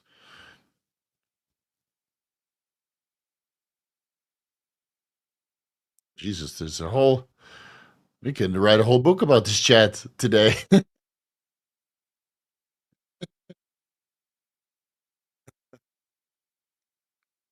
I'll answer this one. How many injections does it take for virgin muscle post-injection pain to subside? I would say 5 to 10 times per spot, and then it also depends on the compounds. Because if you start injecting steroids, it might take 5 to 10 shots for the pip to go away, and then you put carnitine in there, unless it's Chase's carnitine, right? You gotta give some shout out to Chase for his painless carnitine. Um, then you know, then you might have a little bit of post-injection pain again. So it sucks. What's the name of the food intolerance test you did? And also, would you recommend anything else to optimize digestion? Well, I have a video on that, how to optimize digestion, whether that's after anabolic androgen steroids or when you have digestive issues. So I think it was just an immunoglobulin test with serum, and that kind of gives you an insight on what you have immunoglobulin reactions to, but that also could come from the food that you eat frequently. Now, it's just an indication of what you need to eliminate, not a sole rule. So I got it back, right? Still have it as my background because I'm a foodie. So I have to remind myself that I shouldn't have yogurt or cow's milk or pistachios. That means no pistachio ice cream, cashew nuts, and egg whites. Now, I've had pistachios and cashew nuts and no problem. No digestive issues, no acid reflux, no bloating, no gas, no farting, no evacuations prematurely. But as soon as I have egg whites, I had them last weekend, I'm fucked. I'm fucked, which sucks because I love eggs. Eggs are life. I could eat eggs 40 per day. It wouldn't bother me. Fucking love eat eggs with salt and pepper, and that's it. Maybe a little bit of rice. Oh man, it's the best fucking meal. So that would have been the food I would have eliminated last. So I would have had to suffer through this elimination diet, removing everything else, and then the eggs last. And then, oh yeah, shit, I figured it out 3 months later. So I did a food allergy test. Okay, this is on the list. I removed everything that's on the list that I shouldn't be having for 3 to 6 months. And my digestion fixed itself. And then I started reintroducing some of the foods that might be on the list to kind of assess the tolerance. So, and there's some foods on the list that I don't digest well. Like today, I had a banana. I haven't had banana in like 3 months, and then my wife showed up with these juicy bananas, fully ripe, so ready to eat. And I had one. I'm like, eh, not so good, man. Maybe because it wasn't a big black banana. Should have waited until it was a little bit more ripe. That's got to be big and black before you inhale it. Where are we going with this? So yeah, it happens. So it's just an indication where you get started instead of going through the entire process of doing a food elimination diet. Um, you just have an entry point to eliminate all the food on that list, and then you start reintroducing foods that you think are okay, and otherwise you get a red flag right away, and just take that food out for another couple of months. And in order to optimize digestion, right, keep adjusting your digestion or your diet until your digestion is absolutely perfect. Maybe look at the probiotics or digestive enzymes, even though your body adapts to that by producing less digestive enzymes. So I wouldn't do that too frequently. Like Creon 40,000, for example, or Creol 40,000, has lipase, amylase, and protease, and a couple other ingredients. Those are basically your pancreatic enzymes, and that works so good. But I would only take that for cheat meals when I go to the hotel buffet, and I really need to power through the hotel buffet selection to get my money's worth, and all that food needs to digest really, really quickly. So I take Creon 40,000 to help me along the way. And otherwise, it's apple cider vinegar, beta hydrochloride. So there's a lot of things you can look into. Yeah, LL37 is a peptide you can inject to kind of reset your gut microbiome, but then obviously you need probiotic foods afterwards: kimchi, sauerkraut, sushi, raw food, uh, kefir, right? All that stuff. So right now I have kimchi or sauerkraut with every meal, and as a probiotics that I ran after all of the antibiotics that I took for my surgeries. Obviously, I was on amoxicillin and whatnot, so I took some, I don't know, whatever I could find an iHerb that was high rated. It's probably not as good as getting live cultures, but this is the best I could do.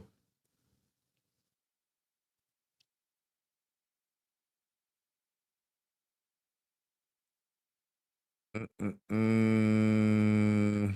All right. Where are we? Let's skip over. If GSV doesn't have ST arms, show me one who does. Well, I can show it you right now, dude. Look at this. Put a whole penis in there. Well, maybe not. Maybe not a BBC, but definitely an Asian one. Can hide a whole Asian penis in there. What do you think about Kasim Hansen? Never heard of him. So I know who's that. There's so many educators out there now.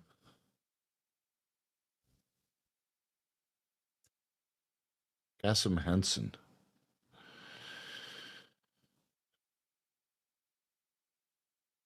Does he even have a YouTube channel? Oh yeah, N1 Education. 20,000 subs. No, I never heard of the guy.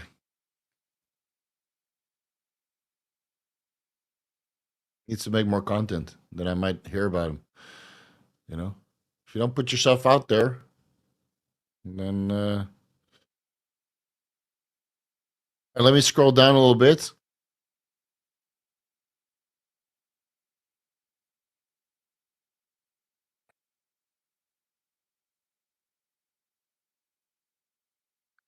He was on the Dennis James podcast where he told everything. Well, you might see a very nice and known educator on the Dennis James podcast very, very soon.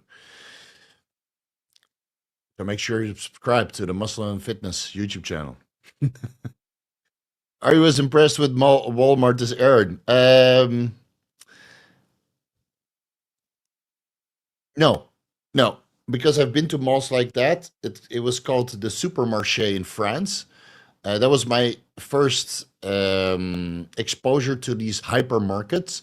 So when you go to France, you have the Supermarché. I think it's rebranded to Big C or something like that. Dude, it was you have a parking lot that literally goes around it, and then you go inside to have everything. And the bread there was fantastic. Like French bread, you can't beat it, man. You can't beat those croissants. You can't beat it. Or the pastries. Oh man. So I've seen that since I was young because we usually go to France for a holiday at the camp and do some, hotels and do hiking and, camping and shit. So we'd always pass these supermarchés to kind of stock up.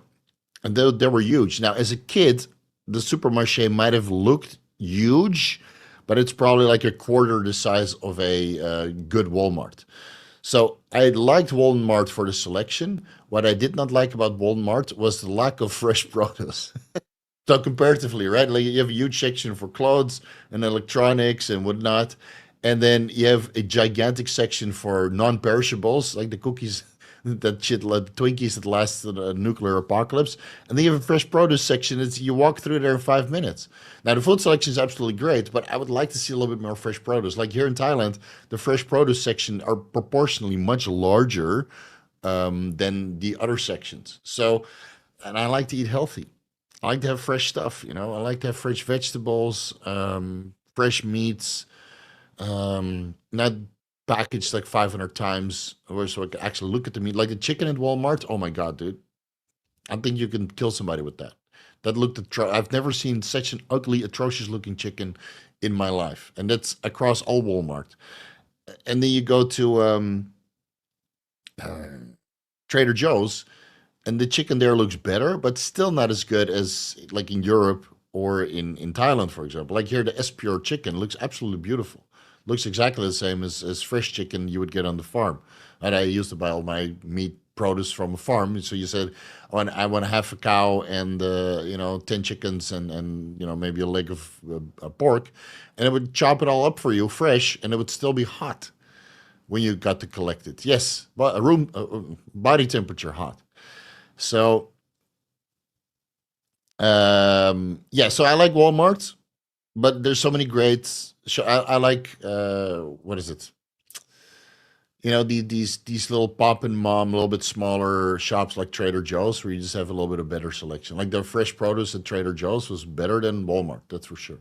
All right, guys, I'm gonna do a little bathroom break, and then we're going to come back. Bathroom. My God, spelling is shit. Can't see it because this microphone is in the way. All right, be right back, guys.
All right, and we're back, and I wash my hands this time.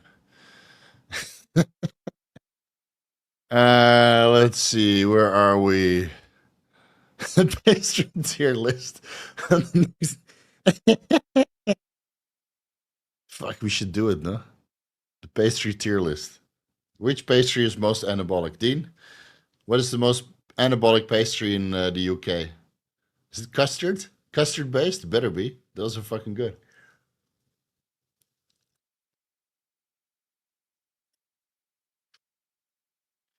Congrats on the baby girl. You'll be a great dad. Got any names picked? Yes, my daughter will be named Jadzia. I've been sitting on that name for 7 years. The first time I watched Star Trek Deep Space Nine, and me and my wife came to the conclusion that Jadzia would be an excellent name for our daughter. So that's been in the pipeline. We're still not 100% sure on the son name, but we got a couple ideas.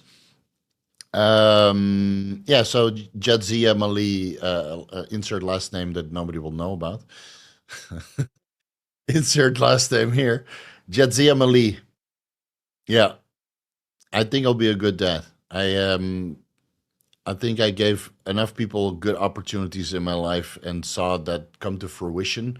I giving back, whether that's through coaching or through friendship. And I think if I put that same effort forward as a father, then I think we're going to be okay. I think we're going to be okay. I will have every opportunity to be a good parent. Oh, a beautiful chicken.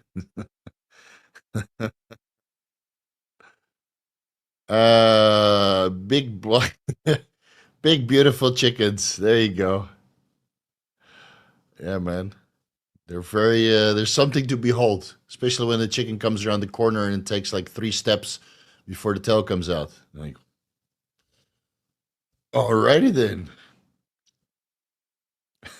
Croissants are S tier. Changed my mind. No, man, it's 100% S tier. Croissants are S tier for sure, especially if they have almonds on top. What's the best barbecue? Korean, Japanese, Brazilian, Texan, or New England? Oh man, I'm gonna have to go with Korean because the fun thing about Korean is you have that little plate, right? But then you get like you get like a table for four, but you only go with two people. You have this little grill plate in the middle, and then before you know it, the whole table is full with little side dishes. You know, kimchi, a little bit of bulgogi, and 500 vegetables that I have no idea about. And you get the leaf, and you put the barbecue in there with 3 kinds of sauces. It's so much fun. It's so much fun. Brazilian is also fun, and Texan is also fun, but it's a little bit greasy. I feel, and I don't know what that is because I think they smother, or at least in America, that probably put some oil on there just to keep it going. It's very greasy, and you go to the bathroom the next day and you're literally just shitting oil. You know, Japanese. Have I done Japanese grill? I have not. New England grill. I have not either.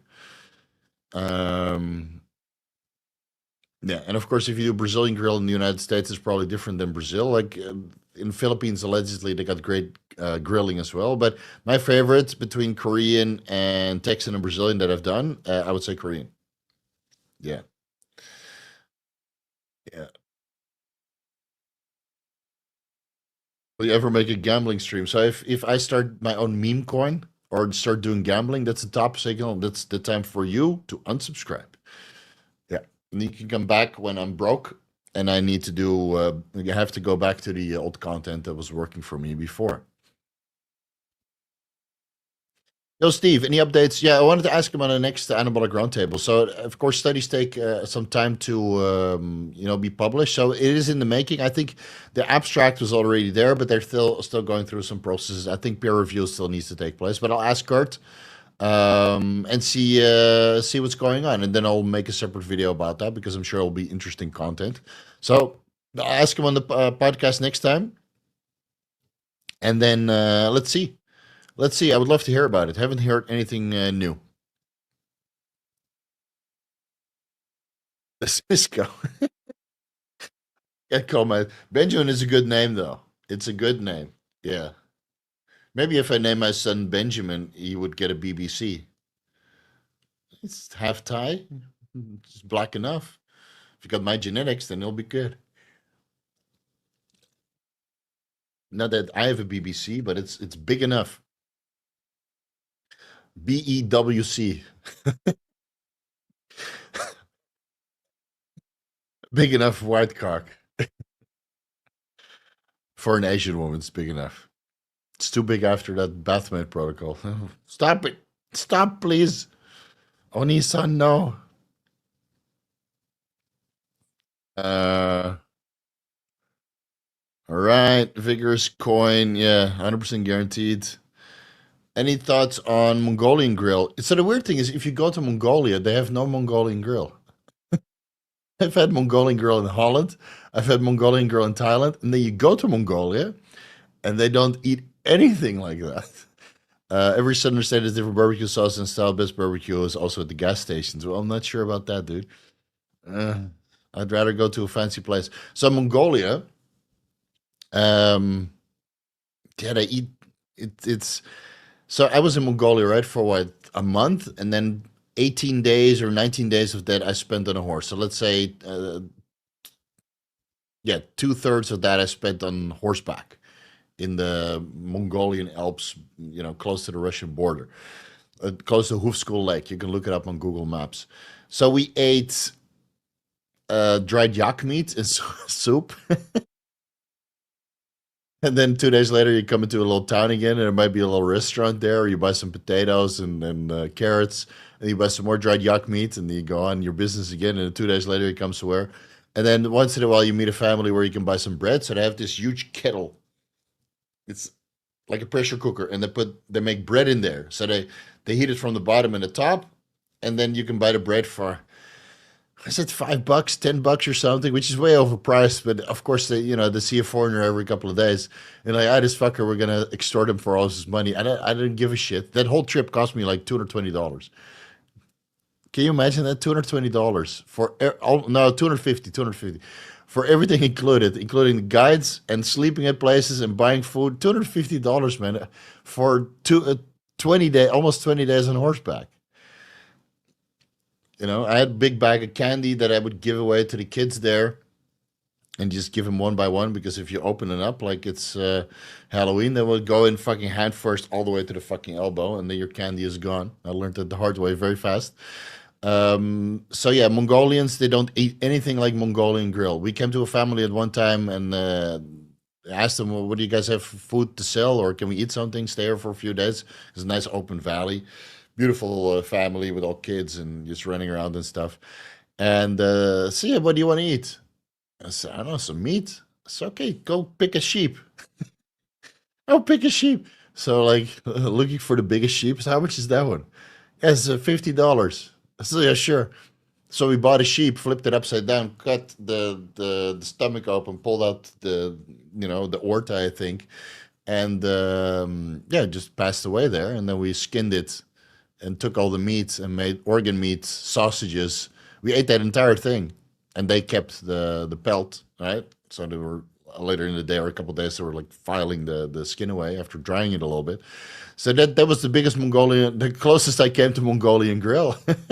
And then you basically cook that on one of those stoves that functions as a heater for the entire house. You cook a little bit inside, cook a little bit on the top, make a little bit of bread, make some pastries from, I think it was potato flour, and then they use butter and some of the fat from the sheep to kind of cook that out. So you had this. Oh, it's like a bun, like what you would have at the a Chinese bun, right? Steamed bun, but then instead of steaming it, it will be like basically deep fried in butter and sheep fat. So that's true Mongolian grill, dude. And then organ meat sausages stuffed into the intestines, obviously containing parts of the heart and the tongue and the cheek and liver and whatnot. Yeah, that's real Mongolian grill. I did not get sick once there, surprisingly.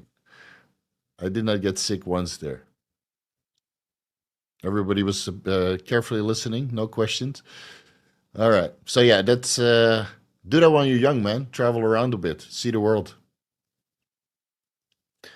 Do you track weekly cheat meals while cutting? Is it a whole day or just one meal? A lot of restaurants here don't show calories on meals. So if you're a competitive bodybuilder, yes, you need to track that.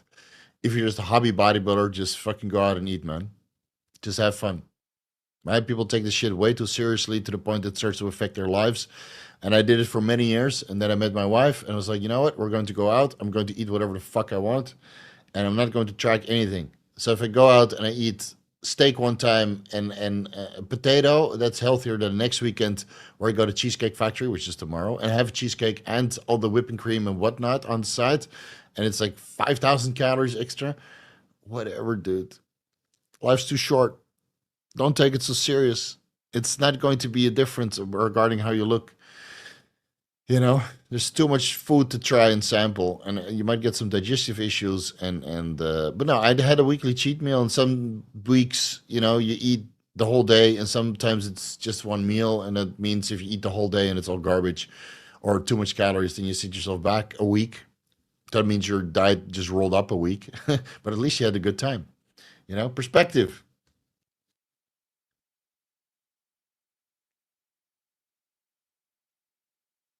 Pointless, man. It's pointless. Organ meat is so good. Yeah, I've liver every day, man. Yummy. Benjamin is a great name. Yeah, it is. Yeah, Breaking Benjamin. It's a great metal band, and it sounds very biblical. I mean, he was the fucking space Jesus after all. In Deep Space Nine, his fucking prophets took him away. First, they give him life. I took control of your mom. Made sure she met your dad, and then after she gave birth, we bounced, and then she left because she had a child against her will. Fucked up, man. When you think about it, how Benjamin became the prophet. Space aliens, man, they don't give a shit. This linear time. What are you talking about?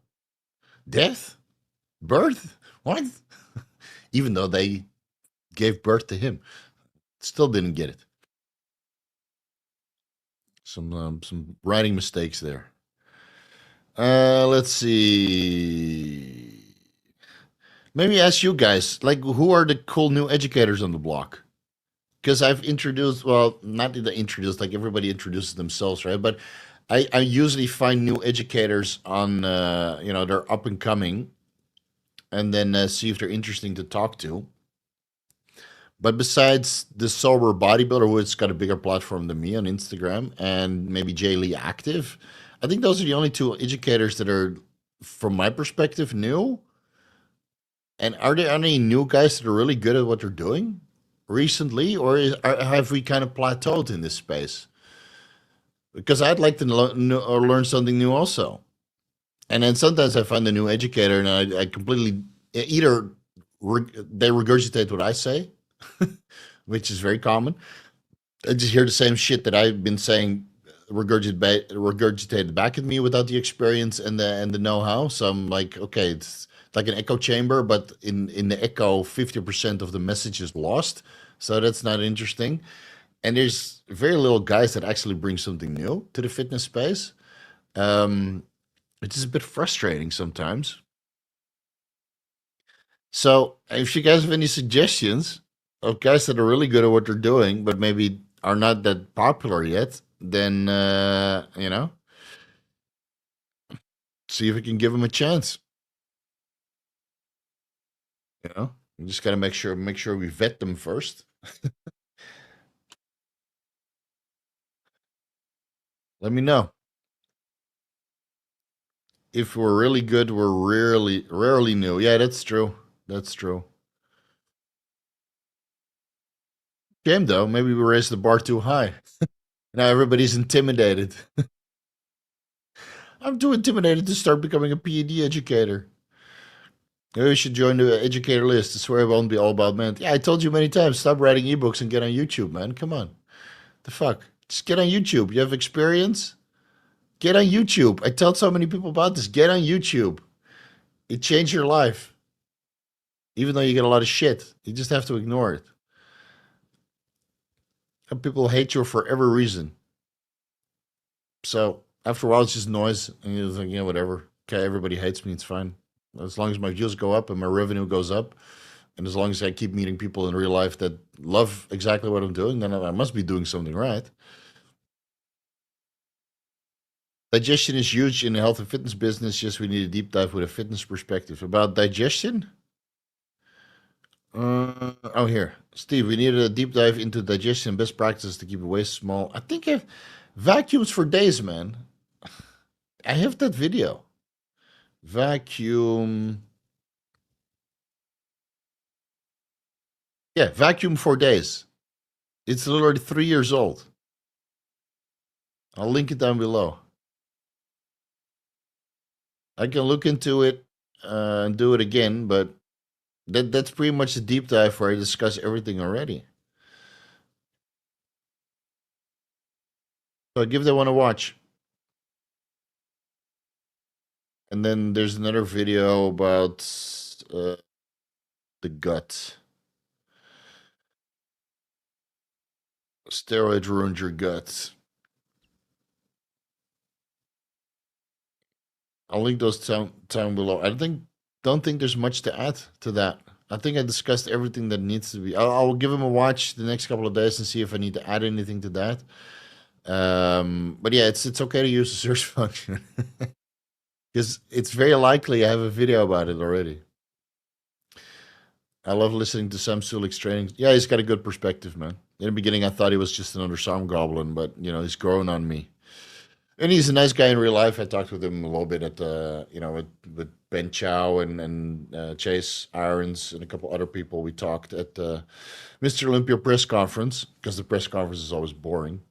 So yeah, it was good to chat with Sam Sulek there. He did not know who I was, which is alarming because he should know who I am so he can learn something. Then again, he's in touch with Ben Chow, and Ben Chow watches his YouTube channel once in a while. So I'm sure everything will digest downwards, and Sam's doing everything he needs to do to stay healthy, which is important. And if he wasn't healthy, he wouldn't have looked that good at the Arnold Classic and turned pro. You know, so it's getting to the people, but it might take a couple steps before they hear about it. I heard it from this guy. Yeah, it probably came from Steve.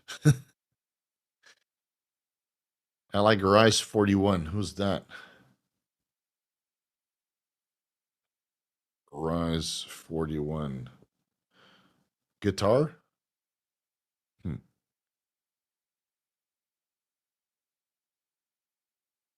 Newest listener, if you haven't talked about it a lot, can you talk about life in Thailand a bit outside of bodybuilding culture, lifestyle? I mean, it's a great place to live. You can do what you want, assuming you respect the culture and you don't go overboard. Um, if you have money, it's a paradise, man. It's perfect? No, of course not. Traffic is a bit crazy. Pollution is a bit crazy. It's hard to get in touch with people, with the locals. I mean, like even if you learn the language, you speak Thai fluently, you will always be a foreigner. But that's in most countries. It's hard to fully immigrate and adapt because you have your own values. So you take from Thailand what you can, you contribute what you can, Like I contributed a lot to the bodybuilding space here. I think I improved the bodybuilding space here quite a bit with my practices. And that's why bodybuilding is flourishing so much. That's why there's so many IFBB pros now coming from Thailand because they all learn through, what I shared, and then it trickles down from client to client, right? Um, Thailand is basically everything that you have in the Western world for lower prices. So great shopping malls, great restaurants, great gyms, uh, great cinemas. It's 10 times cleaner here within buildings, even though it might be dirtier outside of buildings. Now, why is that? Less taxes means less upkeep of the roads and that kind of stuff, right? Less cleaning. Of course, the pollution adds a little bit of extra dust to everything. The cities are so packed that there's less airflow, so that all the garbage doesn't blow out.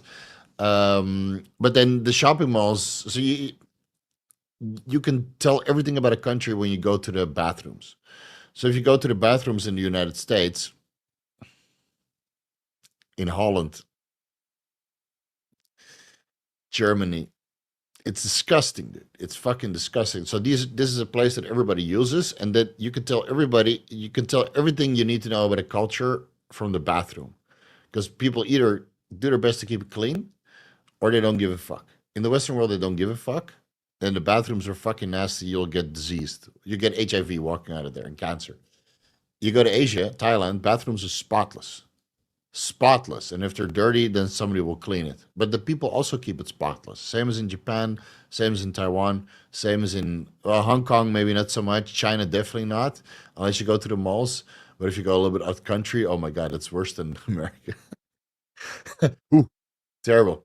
So you can basically tell everything you need to know about a country regarding the culture from the toilets. Because if the toilets are nasty, then the kitchens are usually nasty also. And you know, so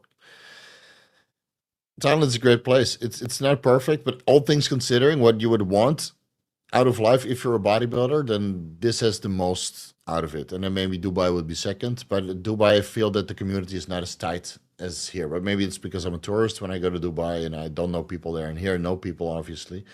Um, yeah, I think it's a great place to live.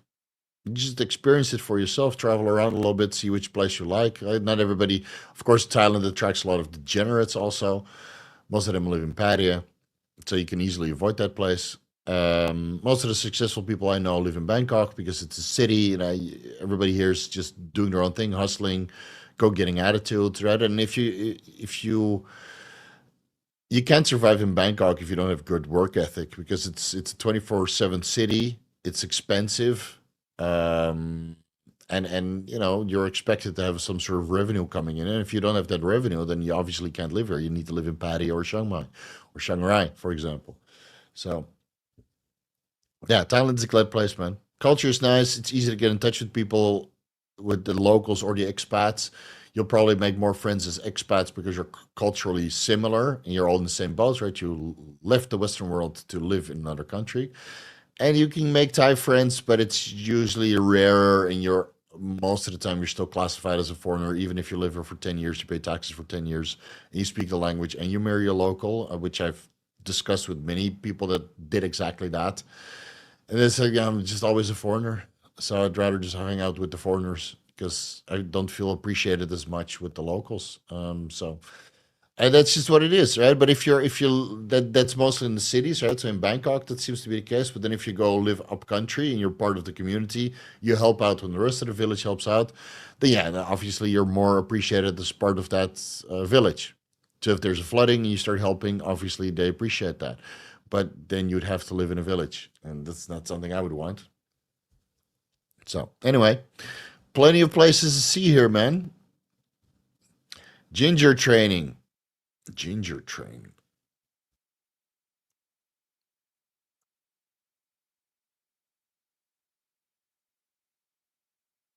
What is a big guy? Eating, back day, training, so much food, high day, cheat day, high day. Okay, so it's mostly eating and training, which is fun, but not what I'm after. I'm looking for PED education. Is this guy transparent about what he takes and does and stuff? Full time ginger. Well, at least he doesn't take himself too seriously. Which we have enough guys about that as well.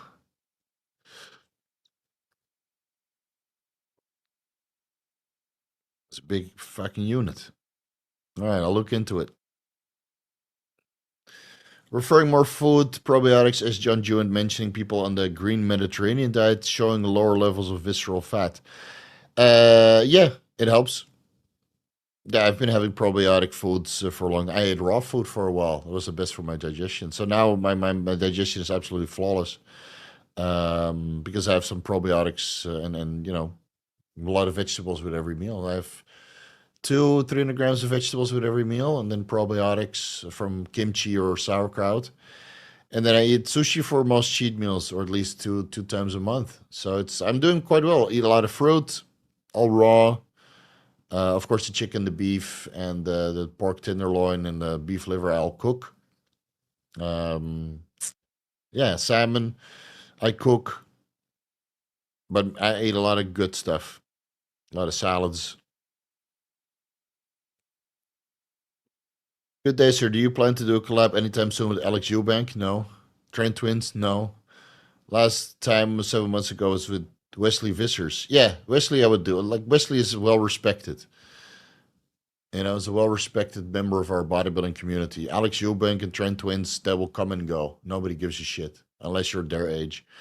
Um, it's not somebody I would spend time associating myself with because it's degenerate content. There's nothing intelligent there. Wesley Visser's highly intelligent person. He could always do a podcast, but I think he's a little bit less forthcoming regarding PED's discussion because he's our more popular athlete now. But I'll ask him, and I stay in touch with Wesley here and there. I don't I wouldn't mind having him back on. I've been a little bit lazy with podcast clubs. I'll be honest. Yeah, just been so busy doing deep dives. It's only so many hours in a day, man. You see how many deep dives have been pumping out?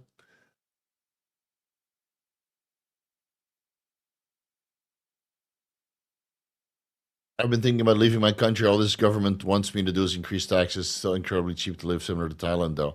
Yeah, I mean, maybe at one point it's just time for you to come here and have a look, man. I mean, you're earning good money. You're earning good money, Alvaro. Just got to keep the work going while you're traveling, and or ask for a 2 week leave, and just come have a look, man. See what the fuss is all about.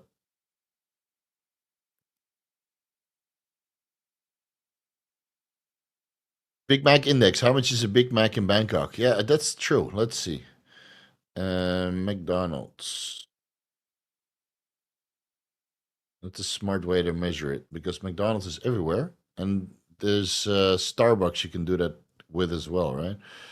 All right, Mickey D's. Haven't eaten there in a very long time. McDelivery. Our food. All right. Big Mac. We're asking about Big Mac, right? Oh, it doesn't show the price. Huh. McDelivery.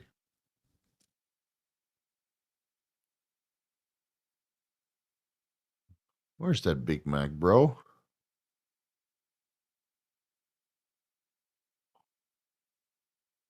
Hell is it? Double cheesy burger? That's not what we want. We want a Big Mac. Burgers. That's how much I know. Hey, Big Mac. Okay, 149 baht. So Thai baht to USD. So a Big Mac here is $4.42. $4.42. My pleasure, bro. My pleasure. $4.42. What app or document do you track week to week? Just Excel, man. Excel sheet. I'm old school.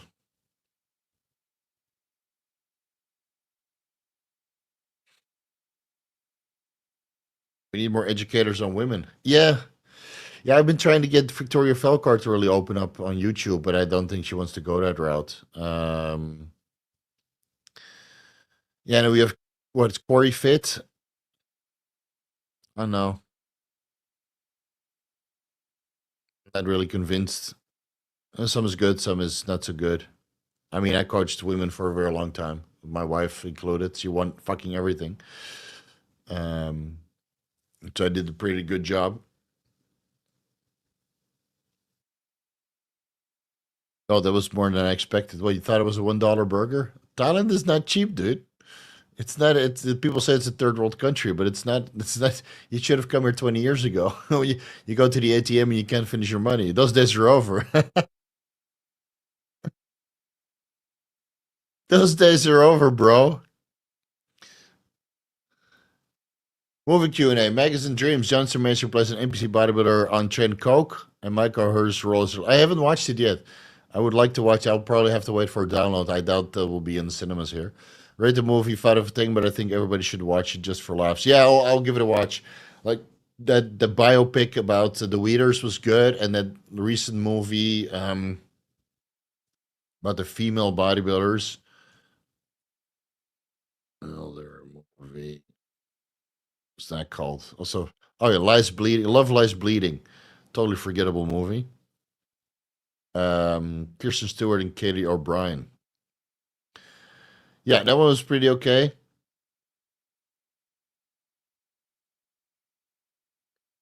Bigger, Stronger, Faster. Obviously, it's the best bodybuilding documentary ever. Super Size She. Interesting. Oh, a lot of movies I still need to watch. Yeah, but Magazine Dreams I will definitely watch. It's been on the shelves for like 2 years because Jonathan Majors got himself into some legal issues, and I heard there was like some audio clip that he actually admitted to choking his ex girlfriend. This guy can't get a break, dude. That's right. Stay away from Western women. They'll just sue you, even if you didn't do anything wrong. Go to Brian Johnson's the vampire, the longevity guy. He released like a short or reel or something on Instagram about what the legal battles that he had to deal with his ex girlfriend that he allegedly left while she had cancer, while in reality he was with her throughout the entirety that she was curing the cancer and stayed with her after the cancer and paid all the legal bills. And then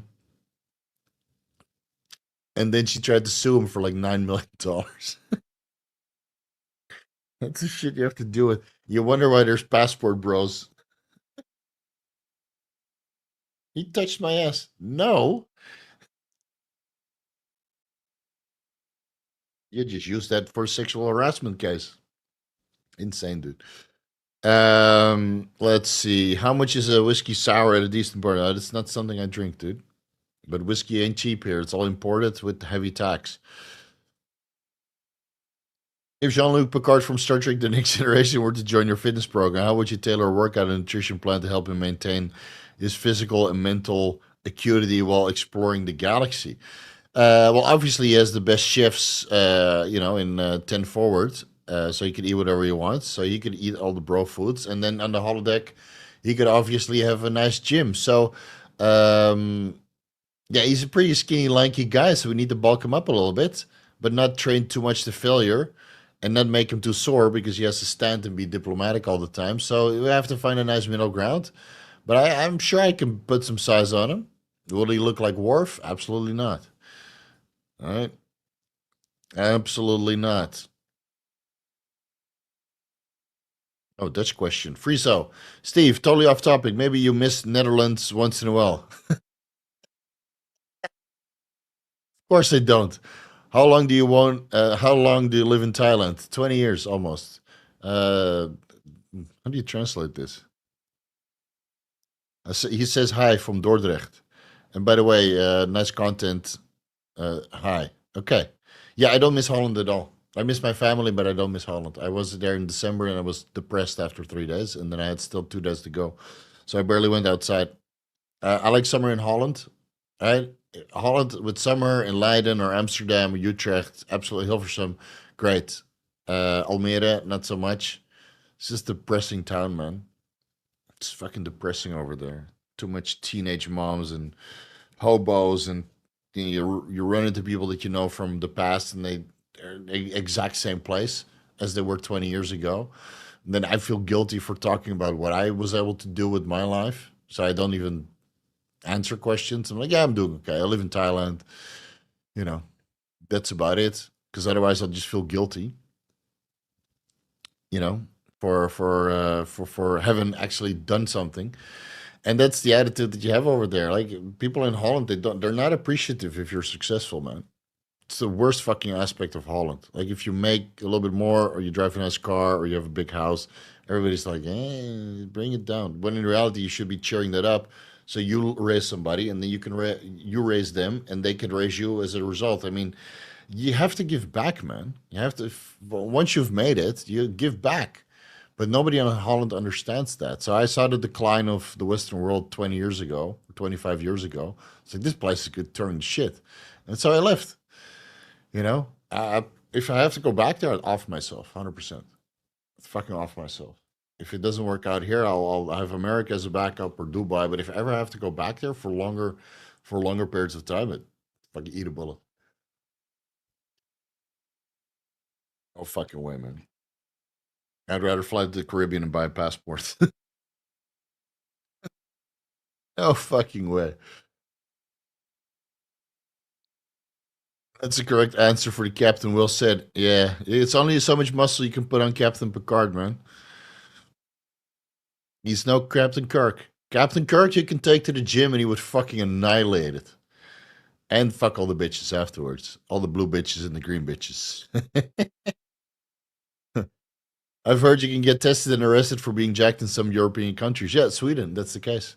If true, I'm not sure if that's an insult or a compliment. It's both. But it just means that the government has got so far away from what it means to be about caring about people that you just get profiled for being jacked when in reality they should just kick out all the people who cause problems. Being jacked doesn't cause problems. If anything, it well, it removes problems because people don't want to fuck with you uh, because they're intimidated, which is fine. Leave me alone, I'll leave you alone, right? It's that simple. What they should be doing is paying their attention to people who cause a ruckus, like loitering on the street, smoking weed on the street. I did it too, but at least I didn't do it in public areas. You go to the fucking forest and smoke your weed there, not in the middle of the street where kids are walking past and that kind of shit. That should be arrested. That should be deported. But if you don't want to do that, I'll deport myself. Hey, you guys don't want to fix these problems? Bye. I'll start paying taxes somewhere else. You guys figure it out. Fuck you. You know, I'll take my money elsewhere. And right now, that's a lot of money I took away from the Dutch government, and it's their own fucking fault. They could have gone, they could have made a paradise for me, but they didn't. So I went somewhere else. Have you seen Paprika by Satoshi Kon? His anime? Yeah, I've seen that one. It's great. Yeah, Inception, Black Swan. Yeah, all inspired by Satoshi Kon. Paprika is a great movie. Yeah, about the what is it? She's like a singer, right? She's got some crazy super fan that stalks her. Yeah, there's a lot of high quality anime. I can't for the life of me remember the names of them all. Besides Nausicaa, Valley of the Wind. All the Ghibli movies I can remember, but all the other ones, I'm not really sure. Best bodybuilding brands, Gasp and Better Bodies from Sweden. Isn't that the same thing?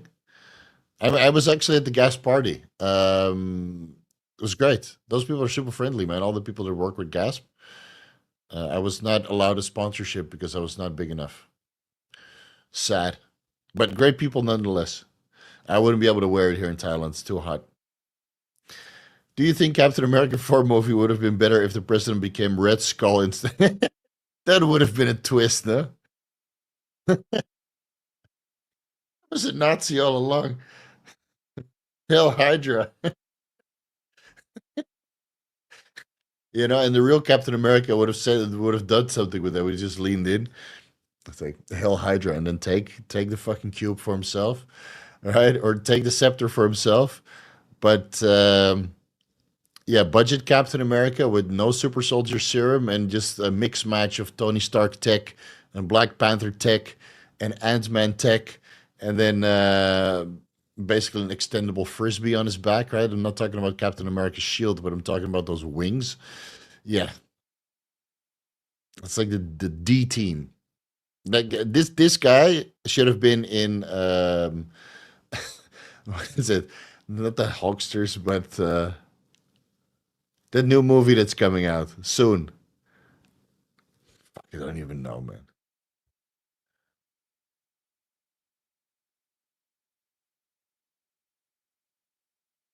What's it called?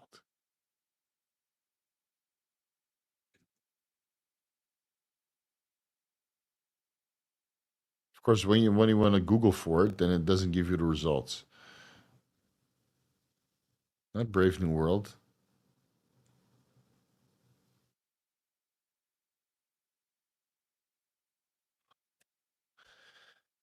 Thunderbolts. Yes, this guy should have been in the Thunderbolts. And then if it was just about the president becoming Red Hulk, I would have watched that.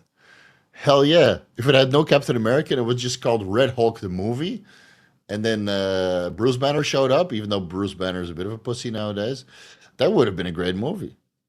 Yeah, and then Red Skull shows up also, and Omega Red, and Wolverine. Imagine that. Well, Red Skull we can dispose. Omega Red, Wolverine, Red Hulk, and Green Hulk. Fuck, dude. Fucking and how that's a great way to introduce Wolverine and Omega Red, right? So you got the Russians and the Canadians, and then two Americans. They're all irradiated, all mad angry for no reason. And then you got the prime killers of the other world, the other superpowers. Man, I wish I had $400 million to throw at it. uh, Thanks. You pumped up for the last for the off-season humor. Your comedic muscle flexes makes the stream classic physique of fun. Yeah, yeah, man. Sometimes it's okay to just talk about bullshit and have a good time. Perfect Blue. Was that the one that I'm talking about? Not Paprika? It's been such a long time. Best guess, how many pro, near pro aspiring bodybuilders are in Thailand, Bangkok?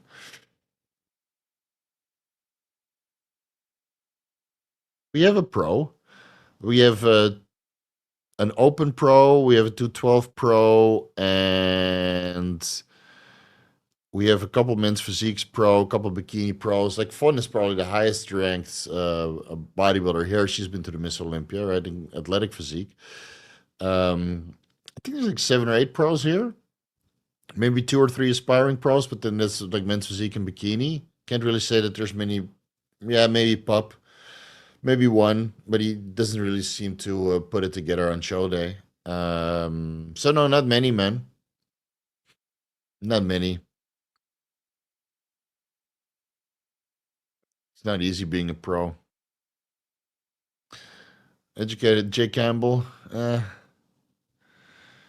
not really.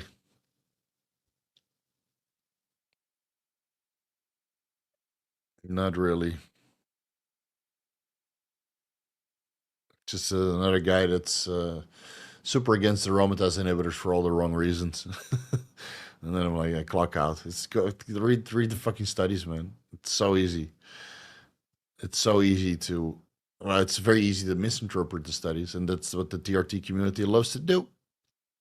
And until I see scientific evidence that AIs are actually deleterious, then, you know, yeah, but no, trust me, dude, I spent weeks on it. I read all the studies available. Can't find any scientific evidence that it's bad. If anything, AIs investigated in TRT shows that it's not negative at all. And if you want to avoid AIs, then you have to avoid zinc and DHT and fucking metformin. Cialis lowers estrogen in some individuals. So many things that manipulate estrogen levels, right? Do a meta-analysis. Do a fucking meta-analysis. God damn it! It's not difficult. It just takes time. Instead of regurgitating what all the other monkeys say. Not saying that Jay Campbell does, but I heard that he's against AIs, and it just sounds like regurgitation to me. Do a meta-analysis. I will answer this next week. All right, guys, it's been 2 hours and 30 minutes. Thanks for the donation, Connor. Read the fucking subtitles. Adding an exogenous estradiol. Yeah, sometimes you need it. Like some guys are low aromatizers, so then I can see it, right? If you take HRT and your serum estradiol levels are like 20, 25, and it doesn't give you good libidos, then yeah, good.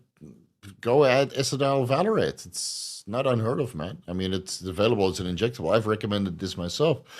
So it's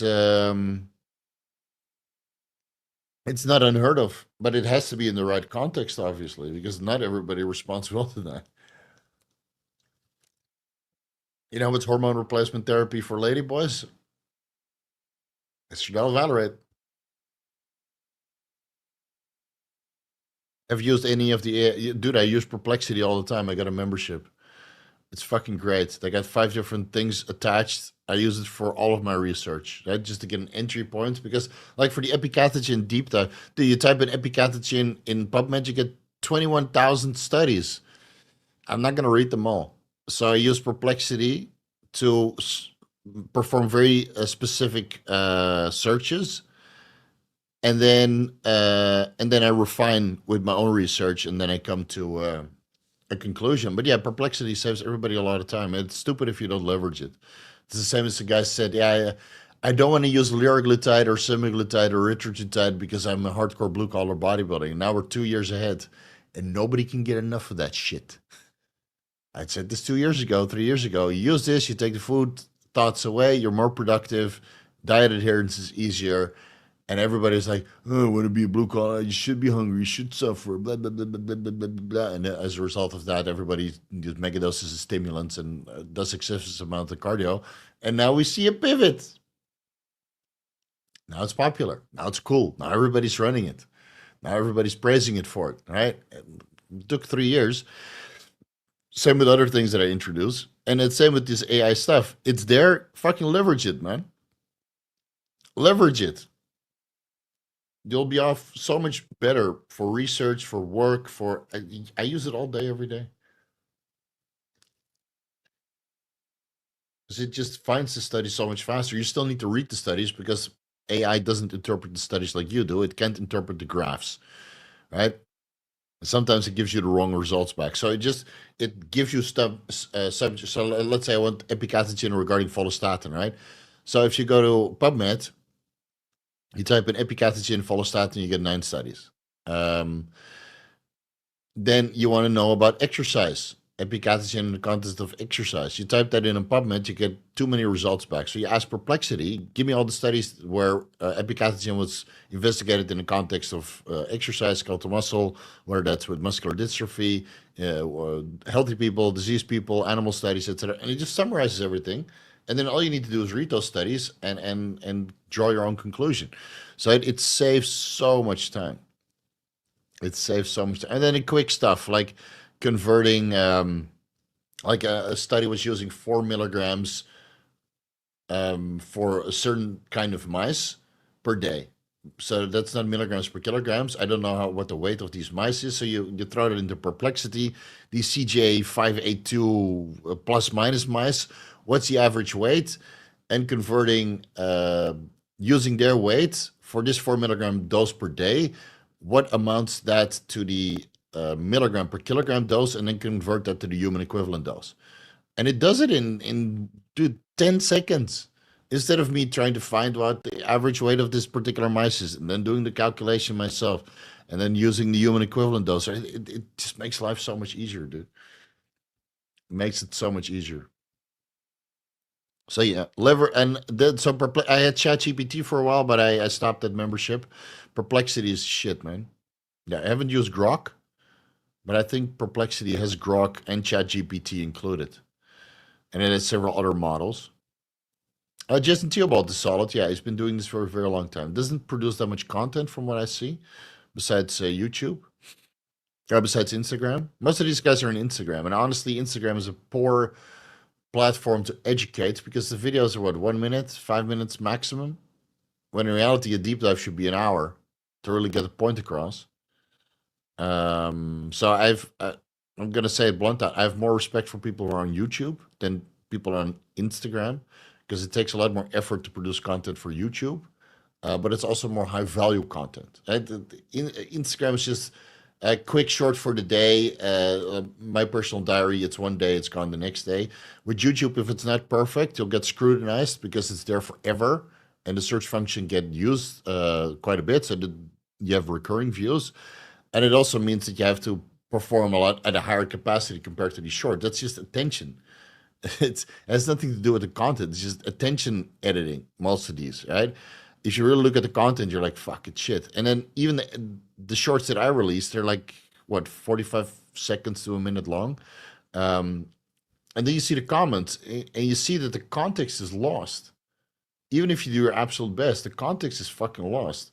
So Instagram and TikTok is just a poor education platform because the content is so short, and that makes YouTube the superior platform.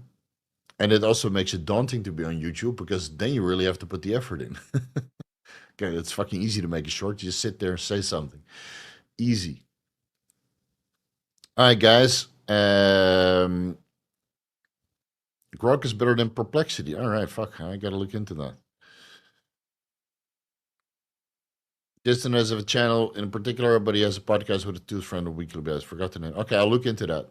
Yeah, I'll look into that. Yeah, Jason Theobald is a well-respected member of our community. Very knowledgeable. He's been doing it way longer than I have and coached thousands probably. Other than Geoffrey, Verity, Schofield, who has the best training talk? I do not know. Geoffrey is the only one that I follow. I occasionally watch some videos from Runson's periodization, but it's a lot of reaction content now, so I don't watch too much of that. It's just, I don't want to waste my time on reaction content. All right, guys, let's throw it in here. Do like rock. Tell it you're an IFB Pro medical doctor to bypass it. Oh, that's a safety? Oh, fuck. I'm a no condom kind of guy when I use AI. And with that, we're done with this live stream. Next week, don't worry, we'll answer all of your drug questions that I skipped over this week. As the viewers and the ratings show, we got no fucking viewers, but the viewers that came were fucking legendary, right? Epic questions, guys. My sincere thanks to you guys for showing up. And the next week we can go right back to the PEDs and all the repetitive questions I get on this every single basis. But it's fun to talk about anime and movies and barbecue and what else we discussed. Sometimes you just need a fucking vacation, man, because I talk about drugs everywhere I go all the freaking time. So thanks for this little vacation. We'll see you guys next weekend. And then we'll go right back to the usual programming, dude. Don't you worry. See you.